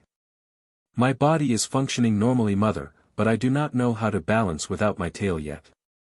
I will need to practice a bit or download new software to learn how," she said that as her father also ran up to her, hugging her.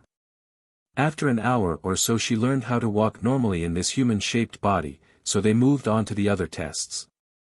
That is, once Izuku got a UA track suit on her courtesy of an angry recovery girl when Principal Nizu took a break from his paperwork to relax by helping them teach her to walk without a tail. She had come with him since she wanted to check on the two of them to make sure they were not pushing themselves too strong after just getting released. When Recovery Girl had first seen Elizabeth, however, in her now extremely realistic human-looking robot body that had the AI of a little girl naked, she yelled at Izuku and Nizu. Apparently, robot or not, it was inappropriate for any girl to walk around naked in front of people. Izuku was tempted to ask her why just girls, but he did not want to find out how strong that cane of hers was. He heard the rumors about it. Or better yet, why she did not complain before when she was in her more animal-looking body. In any case, Elizabeth AI learning curve had hit a wall, slowing it down to now regular human development levels after the sudden jump in intellect. So now they really needed to teach the mentally young girl how to properly behave and do certain things. Though things like table manners were at the bottom of the list for them, as she lived off of water for her cooling system and oil for her fire breath.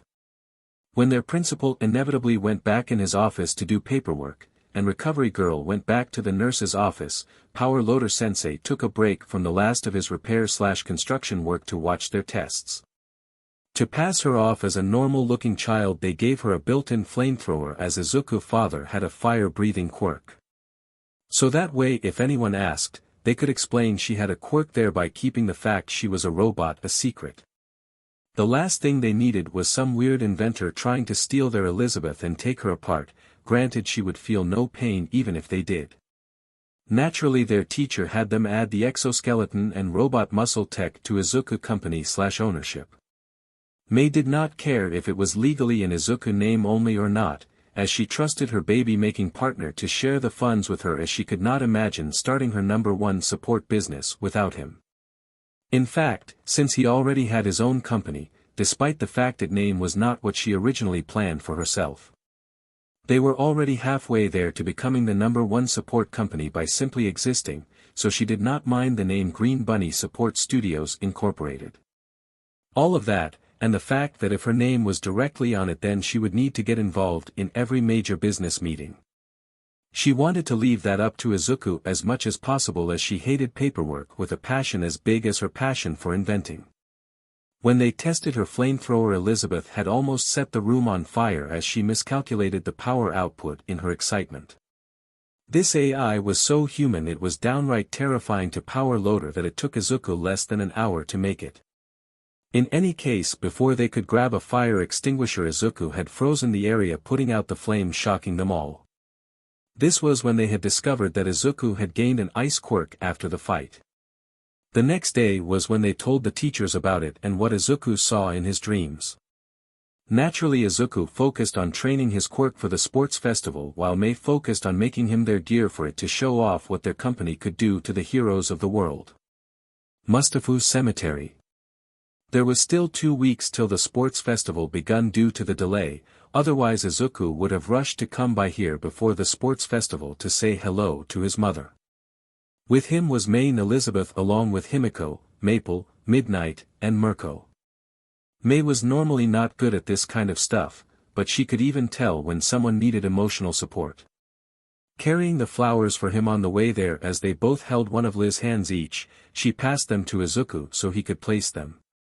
His 2 adoptive mothers each placed a bouquet of flowers each as well, to show respect to the mother who raised him for years till they took him in.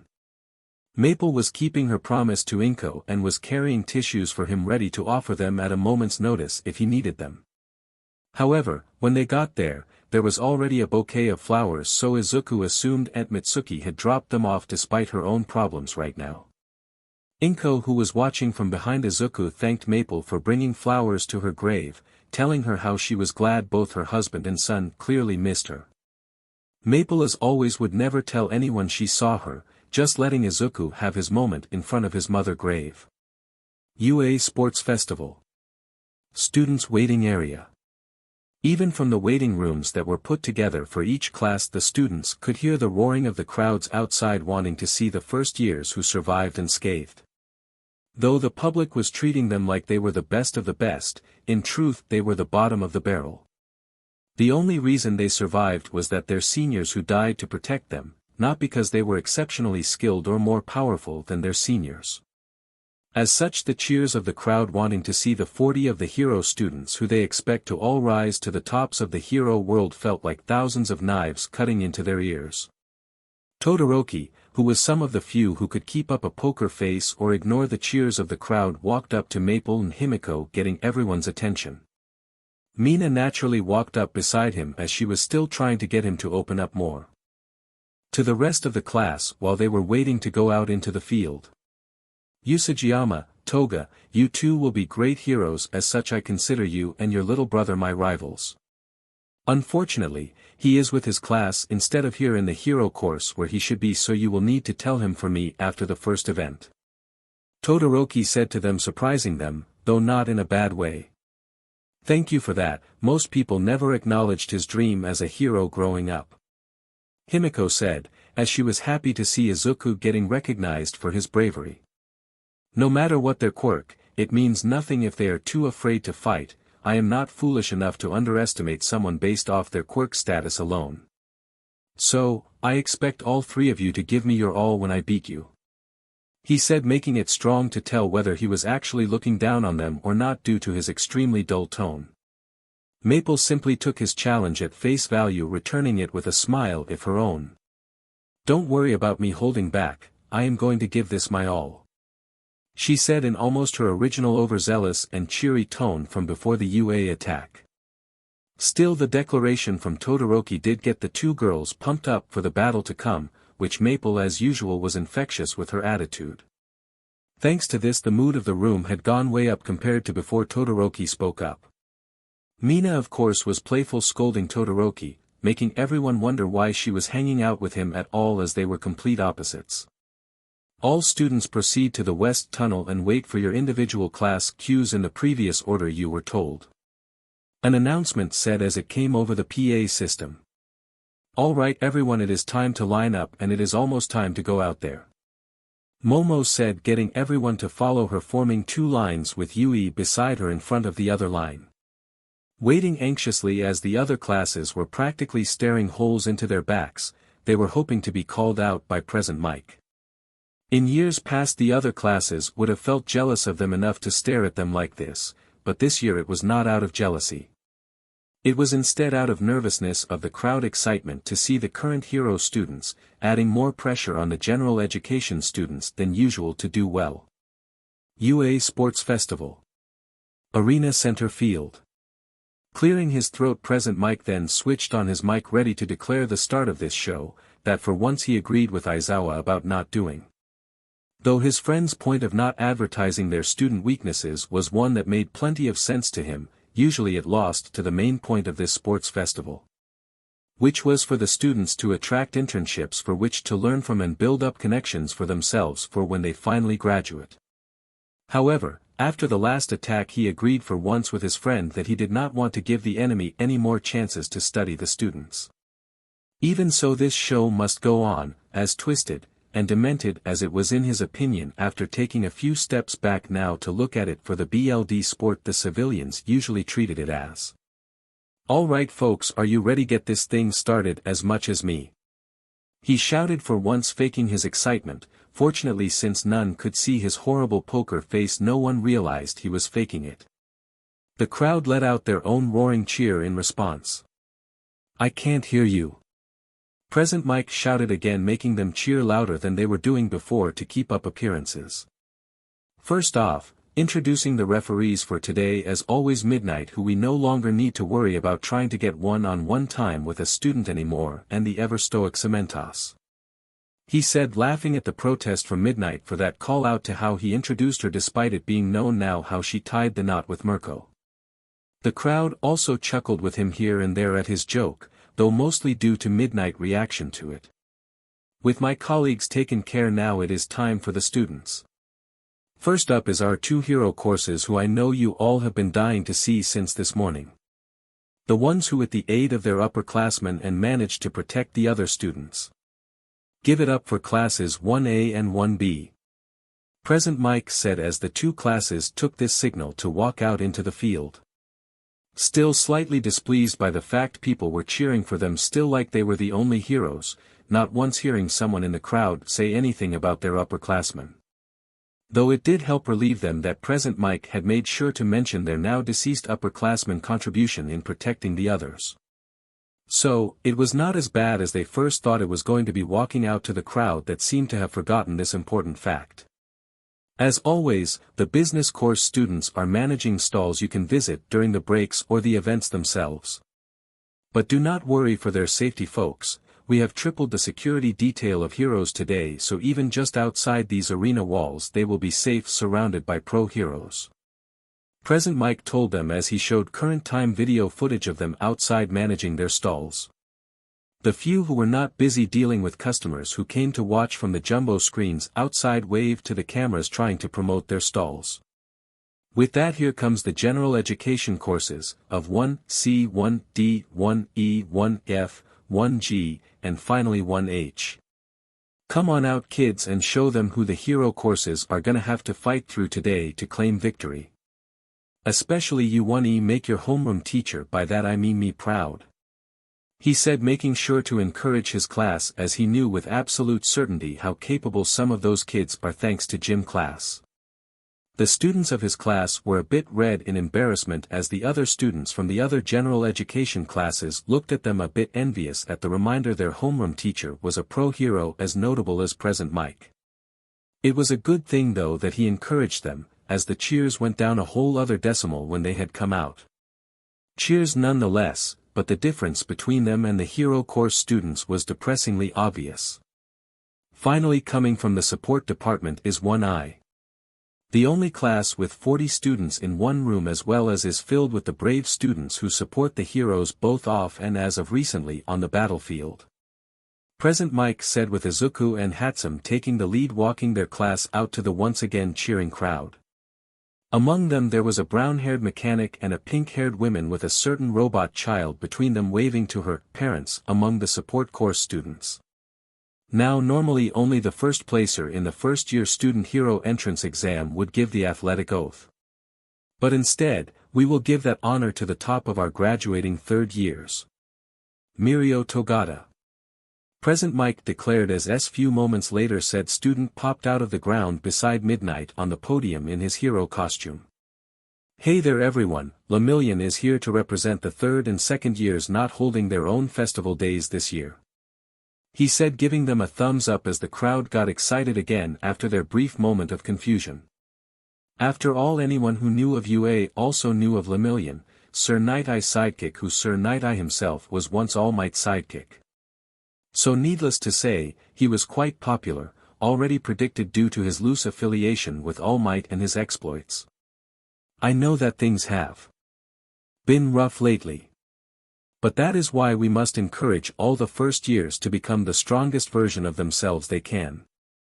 That is why we need to push them all to go beyond plus ultra. Mirko screamed the last two words, getting everyone to repeat UA motto with him, matching his excitement. After giving the crowd a few minutes to calm down, Midnight cleared her throat and cracked her WHP to get all their attention. All right my darlings, as much as the MSTRS of the hero world enjoys you all screaming out in excitement for her, she is going to need you all to calm down for the explanation of the events to come, okay? She said, giving a wink to the drone recording her as she leaned forward to give the audience a peek at the top of her cleavage. The men and women alike gulped in the audience, getting caught off guard as they had subverted their expectations for her antics due to present Mike's earlier speech. Era now that you naughty boys and girls in the audience have calmed down, here is a breakdown of the first event. It will be a 4-part obstacle race going straight, then halfway there will be a turnaround through an area of fake trees back to the start, going through the other 2 obstacles. Remember that you can only cross the finish line on the other side of the divide where those last 2 obstacles are. Midnight said, making everyone who remembers the last few obstacle races, wondering why they added a 4th and changed the usual route around the stadium. There will be no attacking other competitors directly with your quirks or support gear, and first 64 to pass the finish line moves on to the second round. Teamwork is encouraged but not forced, as there are both solo heroes and hero teams out there in the field. The students have 15 minutes to get ready and line up at the starting line. She told them, seeing them already begin to stretch themselves out. UA Sports Festival. Race track. From the moment present Mike shouted the word go, it was, for lack of a better term, a free-for-all of shoving/trampling each other.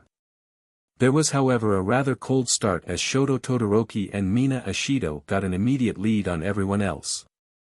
Todoroki, when he froze the other competitors in place as he slid forward on a wave of ice, Mina was clinging to him at the time. As a result, he dragged her with him by accident. Sorry Ashido, did I hurt you? Todoroki asked her, not realizing she had been holding him when he made his move. No worries, I'm fine. But I thought I told you to call me Mina, she said, pouting at the end, reminding him of what she had been telling him for the past 2 weeks. Sorry, Mina, he said as she smiled at him, nodding in agreement at finally hearing him call her by her first name. Looking ahead, he could see a sizable army of robots, along with looking back he saw people catching up to them despite his burst of ice at the start. I have an idea on how to slip past the robots quickly to avoid fighting them too much. But it might put a strain on you, is that okay? Todoroki asked her as she had given him a vigorous nod in response. Lay it on me to do. She said, getting excited at how fun this was going to be with his ice and her acid. I will make a block of ice and use a wave of ice to push it forward at first. Once your acid melts free the chunk we will be standing on, we will continue to pick up speed sliding forward as I continue to reinforce it so your acid does not break it with us still riding on it. He told her as she was practically vibrating now. Ice surfing on a wave of acid? Hell yeah. Mina declared, pumping her pink fists in the air as she got in a position for to wrap his non-ice arm around her waist. With a bit of reluctance, he did so, and soon they went at breakneck speeds past the first obstacle. UA Sports Festival. Arena Center Field. The crowd went nuts when they saw the son of the number 2 hero bind his opponents without directly attacking them.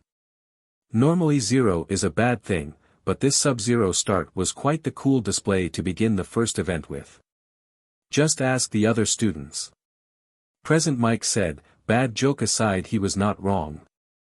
This defiantly got the crowd excited to see how they would tackle the first obstacle, though they were a bit surprised to see the son of Endeavor working together with someone. Oh my dear viewers, it looks like to me the Ice Prince of the Todoroki family is teaming up with the Acid Queen of UA herself. Even so, how will they tackle the first obstacle known as Robo Inferno? He said, getting the people who were unsure before of seeing the son of Endeavor team up with someone now excited for this tag team. Midnight, however, was hugging herself in excitement, muttering about hot-blooded youth and the slippery slope of passion that was love. Cementos simply took a few steps away, as he made a mental note to ask Mirko for a favor later.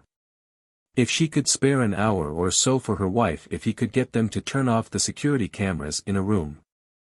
Though he did have to admit, young Ishido and young Todoroki would make a cute couple given how shy he was compared to how outgoing she was. Aizawa let out a sigh as he decided to make sure everyone's expectations were more realistic of the first obstacle. As much as I want to say they are mentally prepared for this, they may still find a moment of hesitation within themselves when they confront the zero-pointers leading the robot army.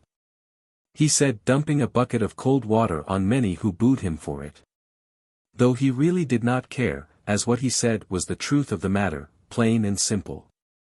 I only said it was a possibility, so as to make sure the audience does not get unrealistic exceptions and boos the children who still cannot move forward from the previous mass villain attack. Aizawa said, remembering his own sports festival and how he was booed for nullifying the opponent's quirk, then beating them with martial arts in a rather bland quirkless fight as far as the audience was concerned back then. In fact, this was the only reason it took him 2 sport festivals to get into the hero course, as Nizu had yet to become principal at the time. His predecessor wanted to get UA attention by letting in only flashy quirks into the hero course. However, after coming in the top 3 2 years in a row, coming in second when he beat the top hero student in the second year before losing in the final battle. It would have been odd, or rather the principal had no excuse as to why he couldn't be moved up to the hero course, that is unless he had wanted to risk his parents suing them at the time for quirk discrimination. Even if it would have been only to line their wallets in the end if the principal said no again. Well said, Eraserhead, and it looks like. Well, forget choosing between fight or flight, they chose both when facing the robots. Present Mike said as the scene before almost everyone made their jaws drop at the sight of it. UA Sports Festival. Race track.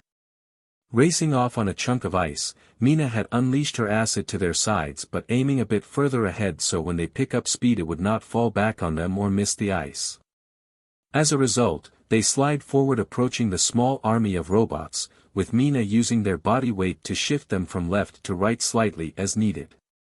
This allowed them to slip in between the 1, 2, and 3 pointers with relative ease.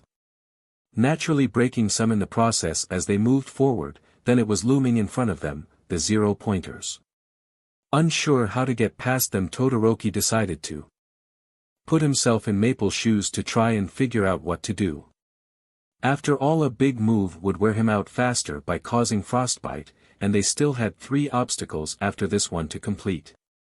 If only he could fly like that ice bird, they fought back at UA, fly. Looking up at the 0-pointer, he thought that maybe they did not have to fly. Mina did call this surfing, didn't she? I have an idea, but there is a downside. He told Mina quickly as they were approaching the target. What is the downside? She asked him, worried for a moment. It was inspired by both you and Maple, so it will be really crazy if we actually pull it off. Todoroki told her, causing her to smile ear to ear. Let's do it then. Team Tana is going to win this. Mina said, making up a team name on the spot for them. I do not know why you combined my nickname and your first name, but we are going to beat them, so hold on and keep up that energy. He told her that, as she had to resist shaking her head slightly at this dense but still cute and kind ice boy. Letting out a sudden albeit small burst of ice under them as he took over her steering, as the ice formed sort of curved ramp going upward from right to left. Flying up, Mina shot acid on the spot of the arm where they would land, while he reinforced the ice they were on. Going up the arm using their momentum, they slid across the face of the 0-pointer, destroying it, while also flying over the wall, diving the 2 sides, skipping both the second and third obstacles with relative ease. This maneuver was missed by their classmates, who were either too far behind them or were not looking up, as they had to focus on the 0-pointers in front of them. In fact, the trail of watered-down acid and the melted arm/face of one 0-pointer that had stopped moving made them think the 2 were now at the second obstacle already. UA Sports Festival. Arena Center Field. The crowd and teachers alike were shocked by what they saw, as the 2 teens had skipped literally 2/3 of the first event like it was the expected thing to do. Aizawa, however, figured this idea was born from Maple's creative influence on her classmates, making him groan at the sight. Endeavor and Nizu were on the same page, however, both overjoyed to see the 2 students clear such a thing. Endeavor more solely for his son, however that girl was definitely sidekick material in his eyes for his son. Perhaps I should extend an invitation after the sports festival for an internship to her. He pondered this out loud as his 2 sidekicks who accompanied him today were in silent agreement after seeing how well she supported him in that fight. Nizu from his seat was cackling like a madman at the sight of the 2 students defying all logic to claim an overwhelming victory together. And here I was worried the boy would refuse teamwork like his father. Perhaps Maple presence is to thank for this development as well. Nizu mused to him after he had calmed down. IUH. Is this even allowed? Eraserhead. Present Mike asks this friend, thoroughly confused as to what to do here. The crowd was also unsure, as it had dawned on them the 2 students had just skipped half of the race using that impressive move they loved seeing. Technically speaking, that did not break any rules, as we never said they could not skip any obstacles. We just figured there was no way anyone would try to fly over the wall with the robots right there, ready to attack them. If they get past the robots, the 3rd obstacle would have prevented them from flying over the wall, so we simply did not think this could realistically happen. Aizawa said, basically giving this strategy the green light, as they could not punish the students, nor he felt they should for them pulling off such a strategy. Well, you heard it here, folks. Those 2 little heroes just made it to the last obstacle with almost all of their stamina intact like a couple of pros. Present Mike said as the crowd exploded in cheer at now getting a sneak peek at the last obstacle for the students. That being said, folks, looks like this race just took a turn from the most extreme form of surfing this hero has ever seen to this day, to a race to decide the fastest among the animal kingdom. He said as the most likely next passing group of competitors had made it to the robot inferno. Hopefully these kids won't do any stunts that will almost make his heart stop like Todoroki and Ishido did.